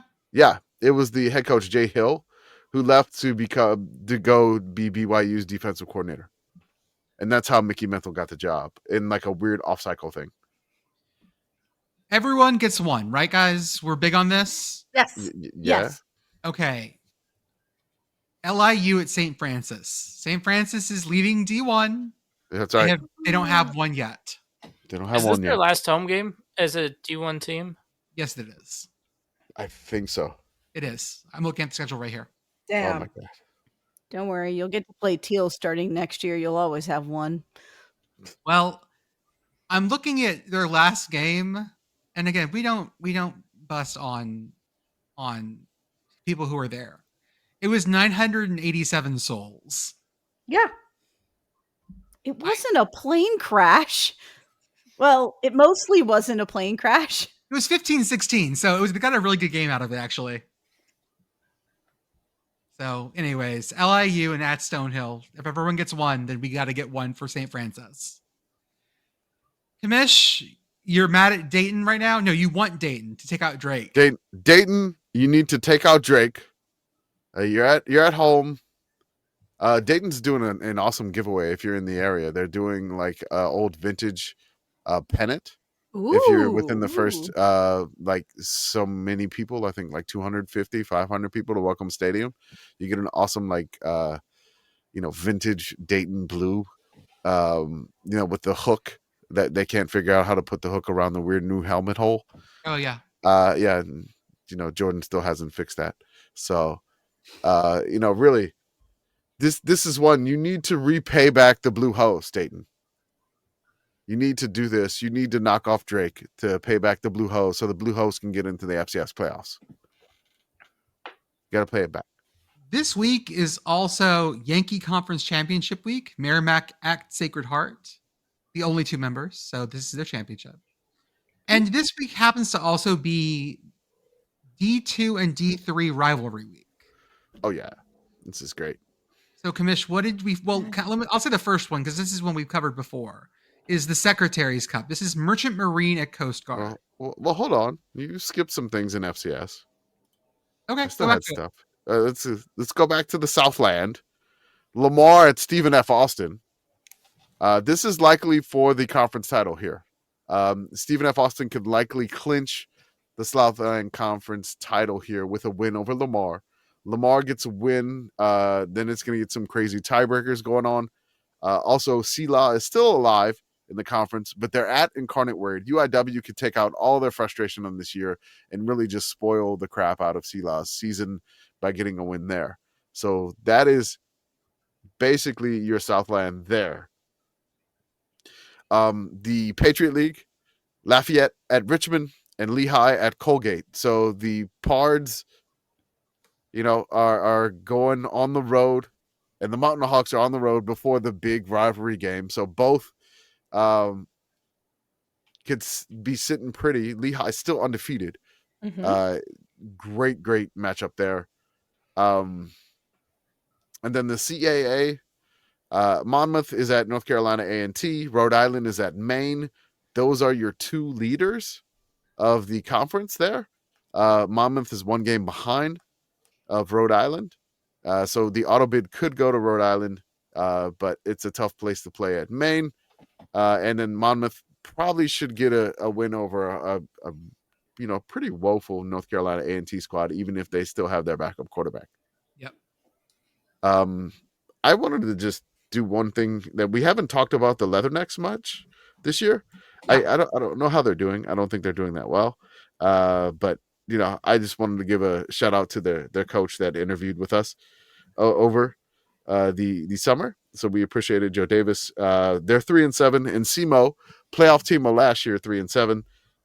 Should be an interesting game there in Macomb, and hopefully, I guess the Leathernecks will get you a win and finish, get you to 4-7. Okay, so now we're going on to our D2 and D3 rivalry games. Yes. The first one is one we've talked about before. It is the Secretaries Cup. It's Merchant Marine at Coast Guard, 11 a.m. on ESPN+. Think of this as the version of the Commander-in-Chief Trophy for the D3 schools who are in the armed services. Merchant Marine and Coast Guard are both in New England. Can I say that? Okay. Is that correct? Coast Guard's in Connecticut. Okay. There we go. Count it. Merchant Marine leads this series 37-16. Oh, no.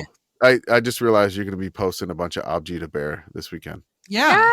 Okay. Actually, I'm gonna post the new Obji the Bear though, because the new one. Oh, the new one makes me sad. The new one's sad? No. I'm talking about the mascot with the abs. No, I know, but they made a new one. What? There's a new one? Yeah, there is. Someone went to a game in the chat. Point of order. Yeah. It is also not correct to say that both of these teams are in New England because Merchant Marine is in Kings Point, New York, and New York is not New England. That's what I was hedging, okay? I was hedging the New York. Is this anything like a picture that of a reflection of Obji that says Obji's in the rearview mirror may appear closer than they are? That is something. That's really good. I like that. Okay. Merchant Marine is not only in New York, they are on Long Island, and not the far away end of Long Island. Yeah, they're pretty close up. This is not New England. Yeah, okay, that's fine. I thought Merchant Marine was in Maine. I don't know why I thought that. Don't at me. Because of Maine Marine, which we've talked about a lot this year. That's probably why. Yep. Is the Merchant Marine Stadium the one that's hard to see because the water's reflecting in the background? Or is it Coast Guard? I think it's Merchant Marines. I remember one of them. You're absolutely right. It's got to be Coast Guards because Merchant Marines is Coast Guard Stadium. Yes, it is. There's a river behind Coast Guard Stadium. I remember. Yeah, like if the sun is like reflecting, like you can't see anything in the cameras. Oh yeah, it's also Coast Guard's football stadium, and like all the stadiums are like this far off of the ocean. Yeah, they're like really. I mean, it is the Coast Guard, and yeah. It's a nice stadium, but like sometimes if you catch it, like and then Coast Guard did put up 92 points earlier this year, so. Okay, Commish, what about the 131st MONON BELL? MONON? I thought it was the MONON BELL. I have no idea. But no, it's DePaul, which everyone's like, did you spell DePaul wrong? No, it's DePaul. It's a real place at Wabash. The Bell Trophy itself is a 300-pound locomotive bell from the Monon Railroad. Yes, that's right. That's huge so cool. bell. It's so cool. They have met 130 times. This is the 131st meeting this year. Wabash leads the series. Wabash leads the series 63, 58, and 9. The trophy series, they lead 44, 42, and 6. The longest win streak is Wabash with 7. But the current win streak is DePaul. DePaul has won 3 in a row from 2022 to the present. This should be an interesting one this year. It is at Wabash, the stadium that does not have any lights. That they had to go play in the high school stadium earlier this year due to the delays and the weather delay. Okay. So this should be a fun one. I just looked up the Monon Railroad, and it's really cool. So on this particular railroad line, it served 7 different colleges. Yeah. It served Purdue, Wabash, DePaul, Indiana, Butler, St. Joseph's in Rensselaer, Indiana, and then West Baden Northwood Institute College in West Baden Springs. The University of Traffic, it says, was important enough on the Monon that the railroad used the school's colors on their rolling stock. So the red and white of Wabash, similar to the colors of Indiana, was used on the railroad's passenger equipment, and the black and gold used by both DePauw and Purdue was on the diesel freight locomotives. That's very cool. That's so really, cool. really cool. Yeah. The Wikipedia article Beth is reading from, also there's a picture that has a restored Reading Railroad caboose painted as a Monon caboose that's like sitting in Monon, Indiana. So like, this is great. Yeah, this is very, very cool.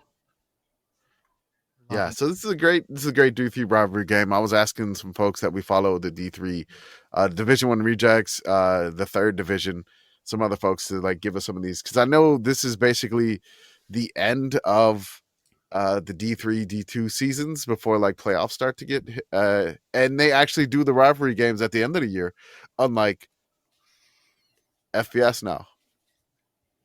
Mm-hmm. Yeah. What's the Battle of 224?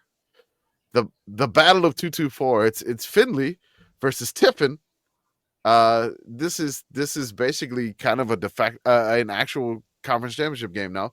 The squads have met 32 times on the gridiron in a series that dates back to their first meeting in 1986, while Findlay is 32-4 all time against Tiffin. The two programs have split the last 6 games. That's the length of time that both have been members of the great Midwest Athletic Conference, the GMAC. And not that GMAC Bowl that they used to have in Mobile, Alabama. Mobile. In recent years, this match has been meaningful in deciding both the GMAC championship and the D2 Super Region 1 playoff field. The contest has been played as a season finale in the past 6 seasons, and in the last 5 matchups, one of the two teams has entered the game with a chance at earning the GMAC championship victory. On Saturday, that trend will continue with Findlay, which can at least earn a share of the conference title with a win over Tiffin. So that is a big one. A lot of Findlay Oilers talk in the past 2 podcasts. 86-yard punt. Findlay Oilers and the Tiffin what's Tiffin? It's the Tiffin Dragons. Yeah. Ooh. From their little hooky T thing. I don't think I ever would have gotten Dragon. They used to they just must have changed it because they had a pretty awesome dragon. If your mascot's the dragon, have a fucking awesome dragon. Why would you not have an fucking awesome dragon? Oh. Yes, the dragon's great. The dragon is awesome. I love him. It's a pretty fucking cool dragon. Just do that. His name is Blaze. It's a good name for a dragon. Blaze it. Blaze it up. Okay. He's got a little torch clutched in his little paws.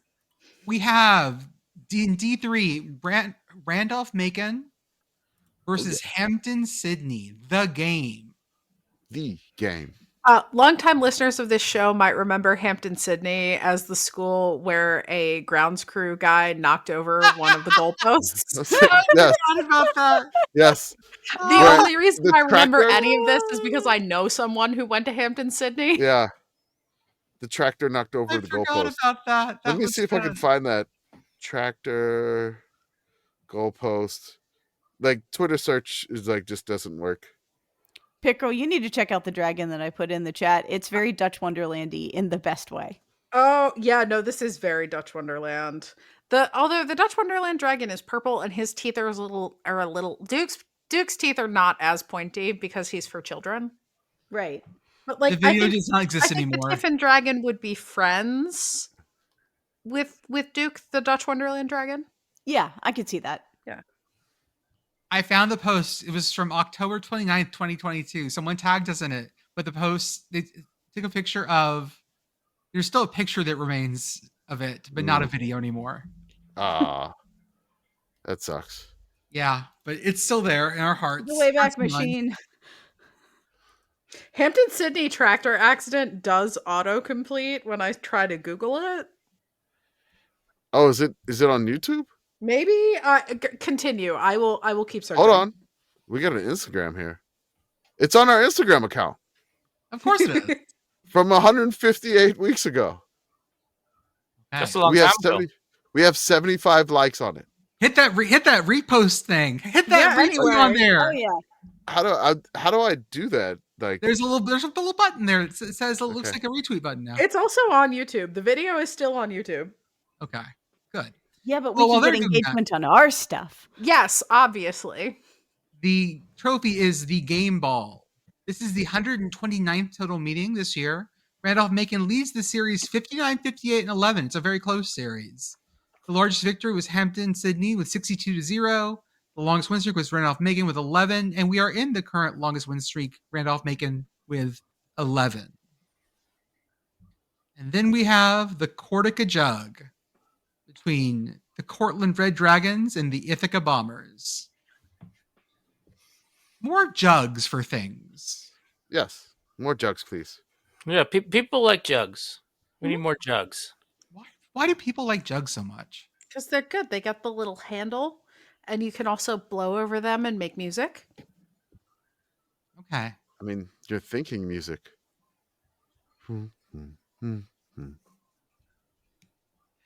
What about the Cortaca Jug, Commish? It's a jug. What else do you need to know want? about it? What else do you need to know? No, I'm just kidding. It's between.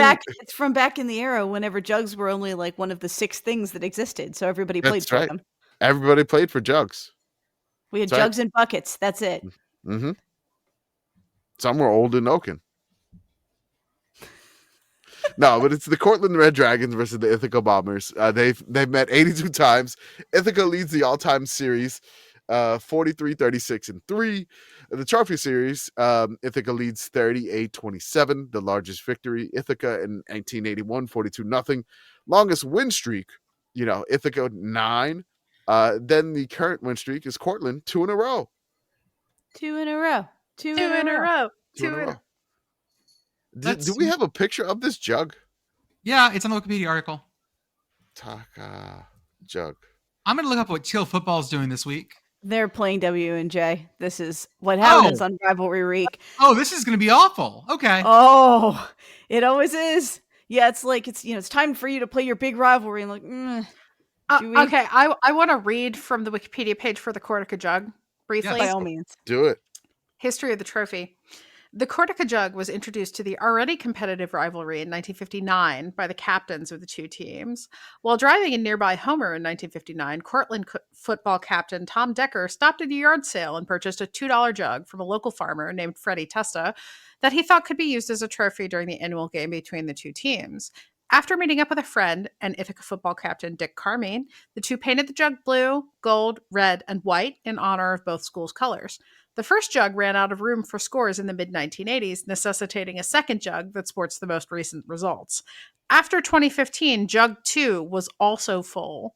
Jug 2. Are we on a third jug? Apparently, we're the third jug. Are we on the third jug? Why did they just change it to Cortaca Jugs? Cortaca Jugs. Yeah. Then everybody gets to hold up. So do both jugs... Or maybe a third jug, do they all transfer? Yeah, do you get like a milk crate with all the jugs in it?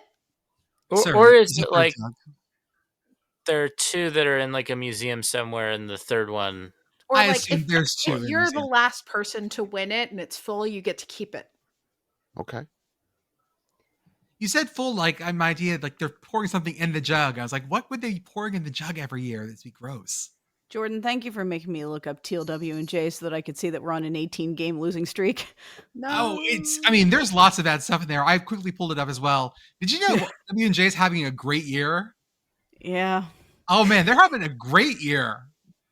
It's about to get better. Oh, it's going to be, y'all are going to be a speed bump. Oh, man. If we're very lucky, we'll be a speed bump. If not, we will be a featureless flat level plane. What if you made W&J's year significantly worse? By beating them for the first time since my sophomore year? Yeah.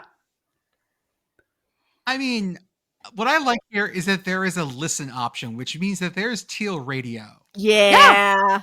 And I'm going to have to, because I know what the commentary sounds like on the broadcast. I'm very familiar with those gentlemen. Teal broadcasts are great. They're fantastic. Teal radio broadcasts, they usually don't let the kids do those, so I'm excited to see who I hear. Okay. What else, guys? What other football things have we talked about? Got some more stuff. We got the Battle of the Ravine between Henderson State and Washita. Yes. Yeah, There were people that wanted game day to go there. yeah. And you're not wrong. Yeah, any game where the winner gets a whole ravine. Like, I mean, It's true. those two schools were like going all out to try to get them to come, and they let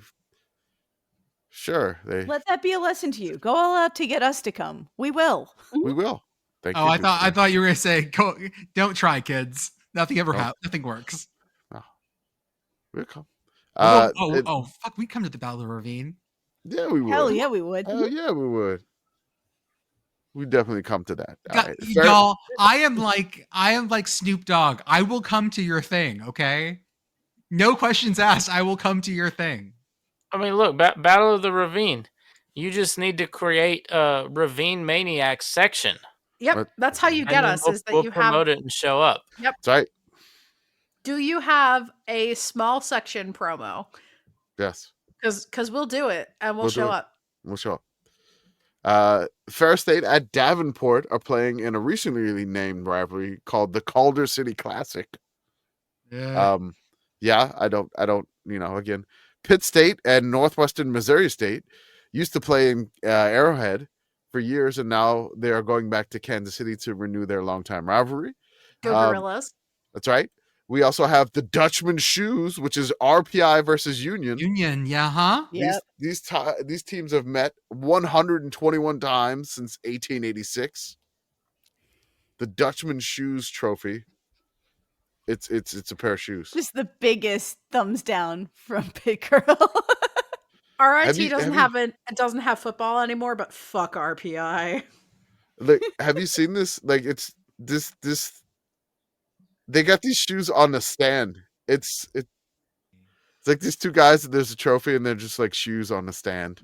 Mhm. That's the trophy. Mhm. Yeah, it's great. I love it. Then you have the Cranberry Bowl I was gonna say this for the scoop. for the Yep. scoop. The scoop. The scoop. Just Scoop, a there it is. scoop full of spiders. It's Bridgewater State and Massachusetts Maritime. That's right. Where Don Brown is an assistant coach at Mass Maritime. Are you fucking kidding me? I'm not kidding you. Not kidding you. Don Brown from UMass is now like a position coach from Mass Maritime.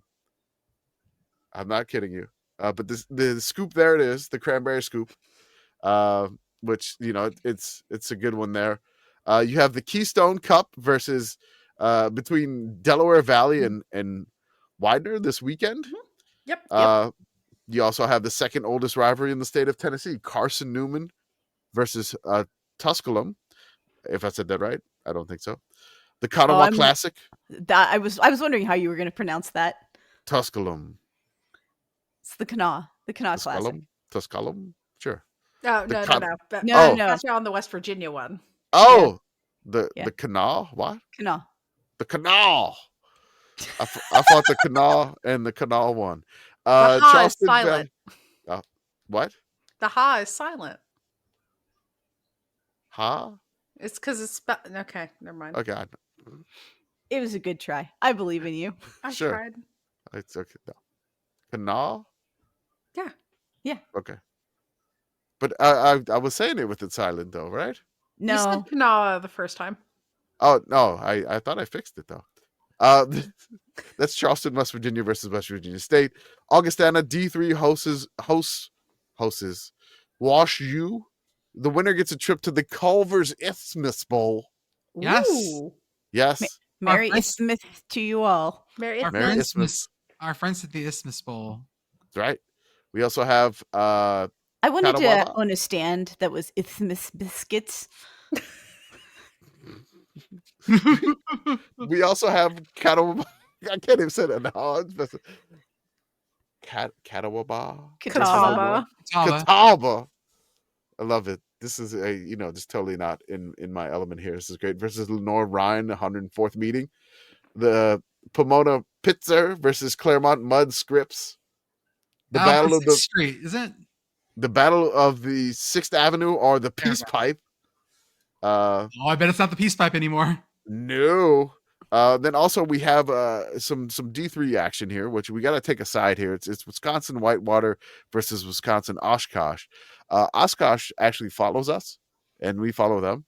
So we got to do that. A fairly big rivalry. Oshkosh's coach, Peter Jennings, was the OC and QB coach for Whitewater from 2018 to 2021 before moving to Oshkosh in 2022. So there's a little extra juice in that one. Okay, folks, those are your games for this week. We will holler about them on the timeline. So in case you're like, where can I see this? Just ask us if you don't see it. Cortaca Jug. Yeah, you got it. You're good. That's right.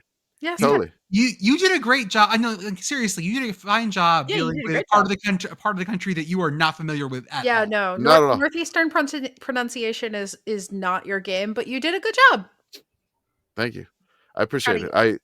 I the one thing that I love about the scoop, the Cranberry Bowl, is ever since I learned this, that like in cranberry bogs that there are a lot of spiders. So many spiders. So many spiders. And so I'm just thinking that you're just scooping spiders with the scoop. Yeah. Not a great image. You know, just like I don't know why there's so many spiders, but just looking around and scoop, there it is. Presumably because there are spider snacks. Oh, they eat cranberries? I guess. I don't know. Did you guys know that Geico sent me ice cream for Scoop? There it is. Have I talked about that before? What? Why did they send you ice cream? Geico, the insurance company, sent me ice cream because I tweeted about how much I liked that commercial. Scoop, there it is. Yeah.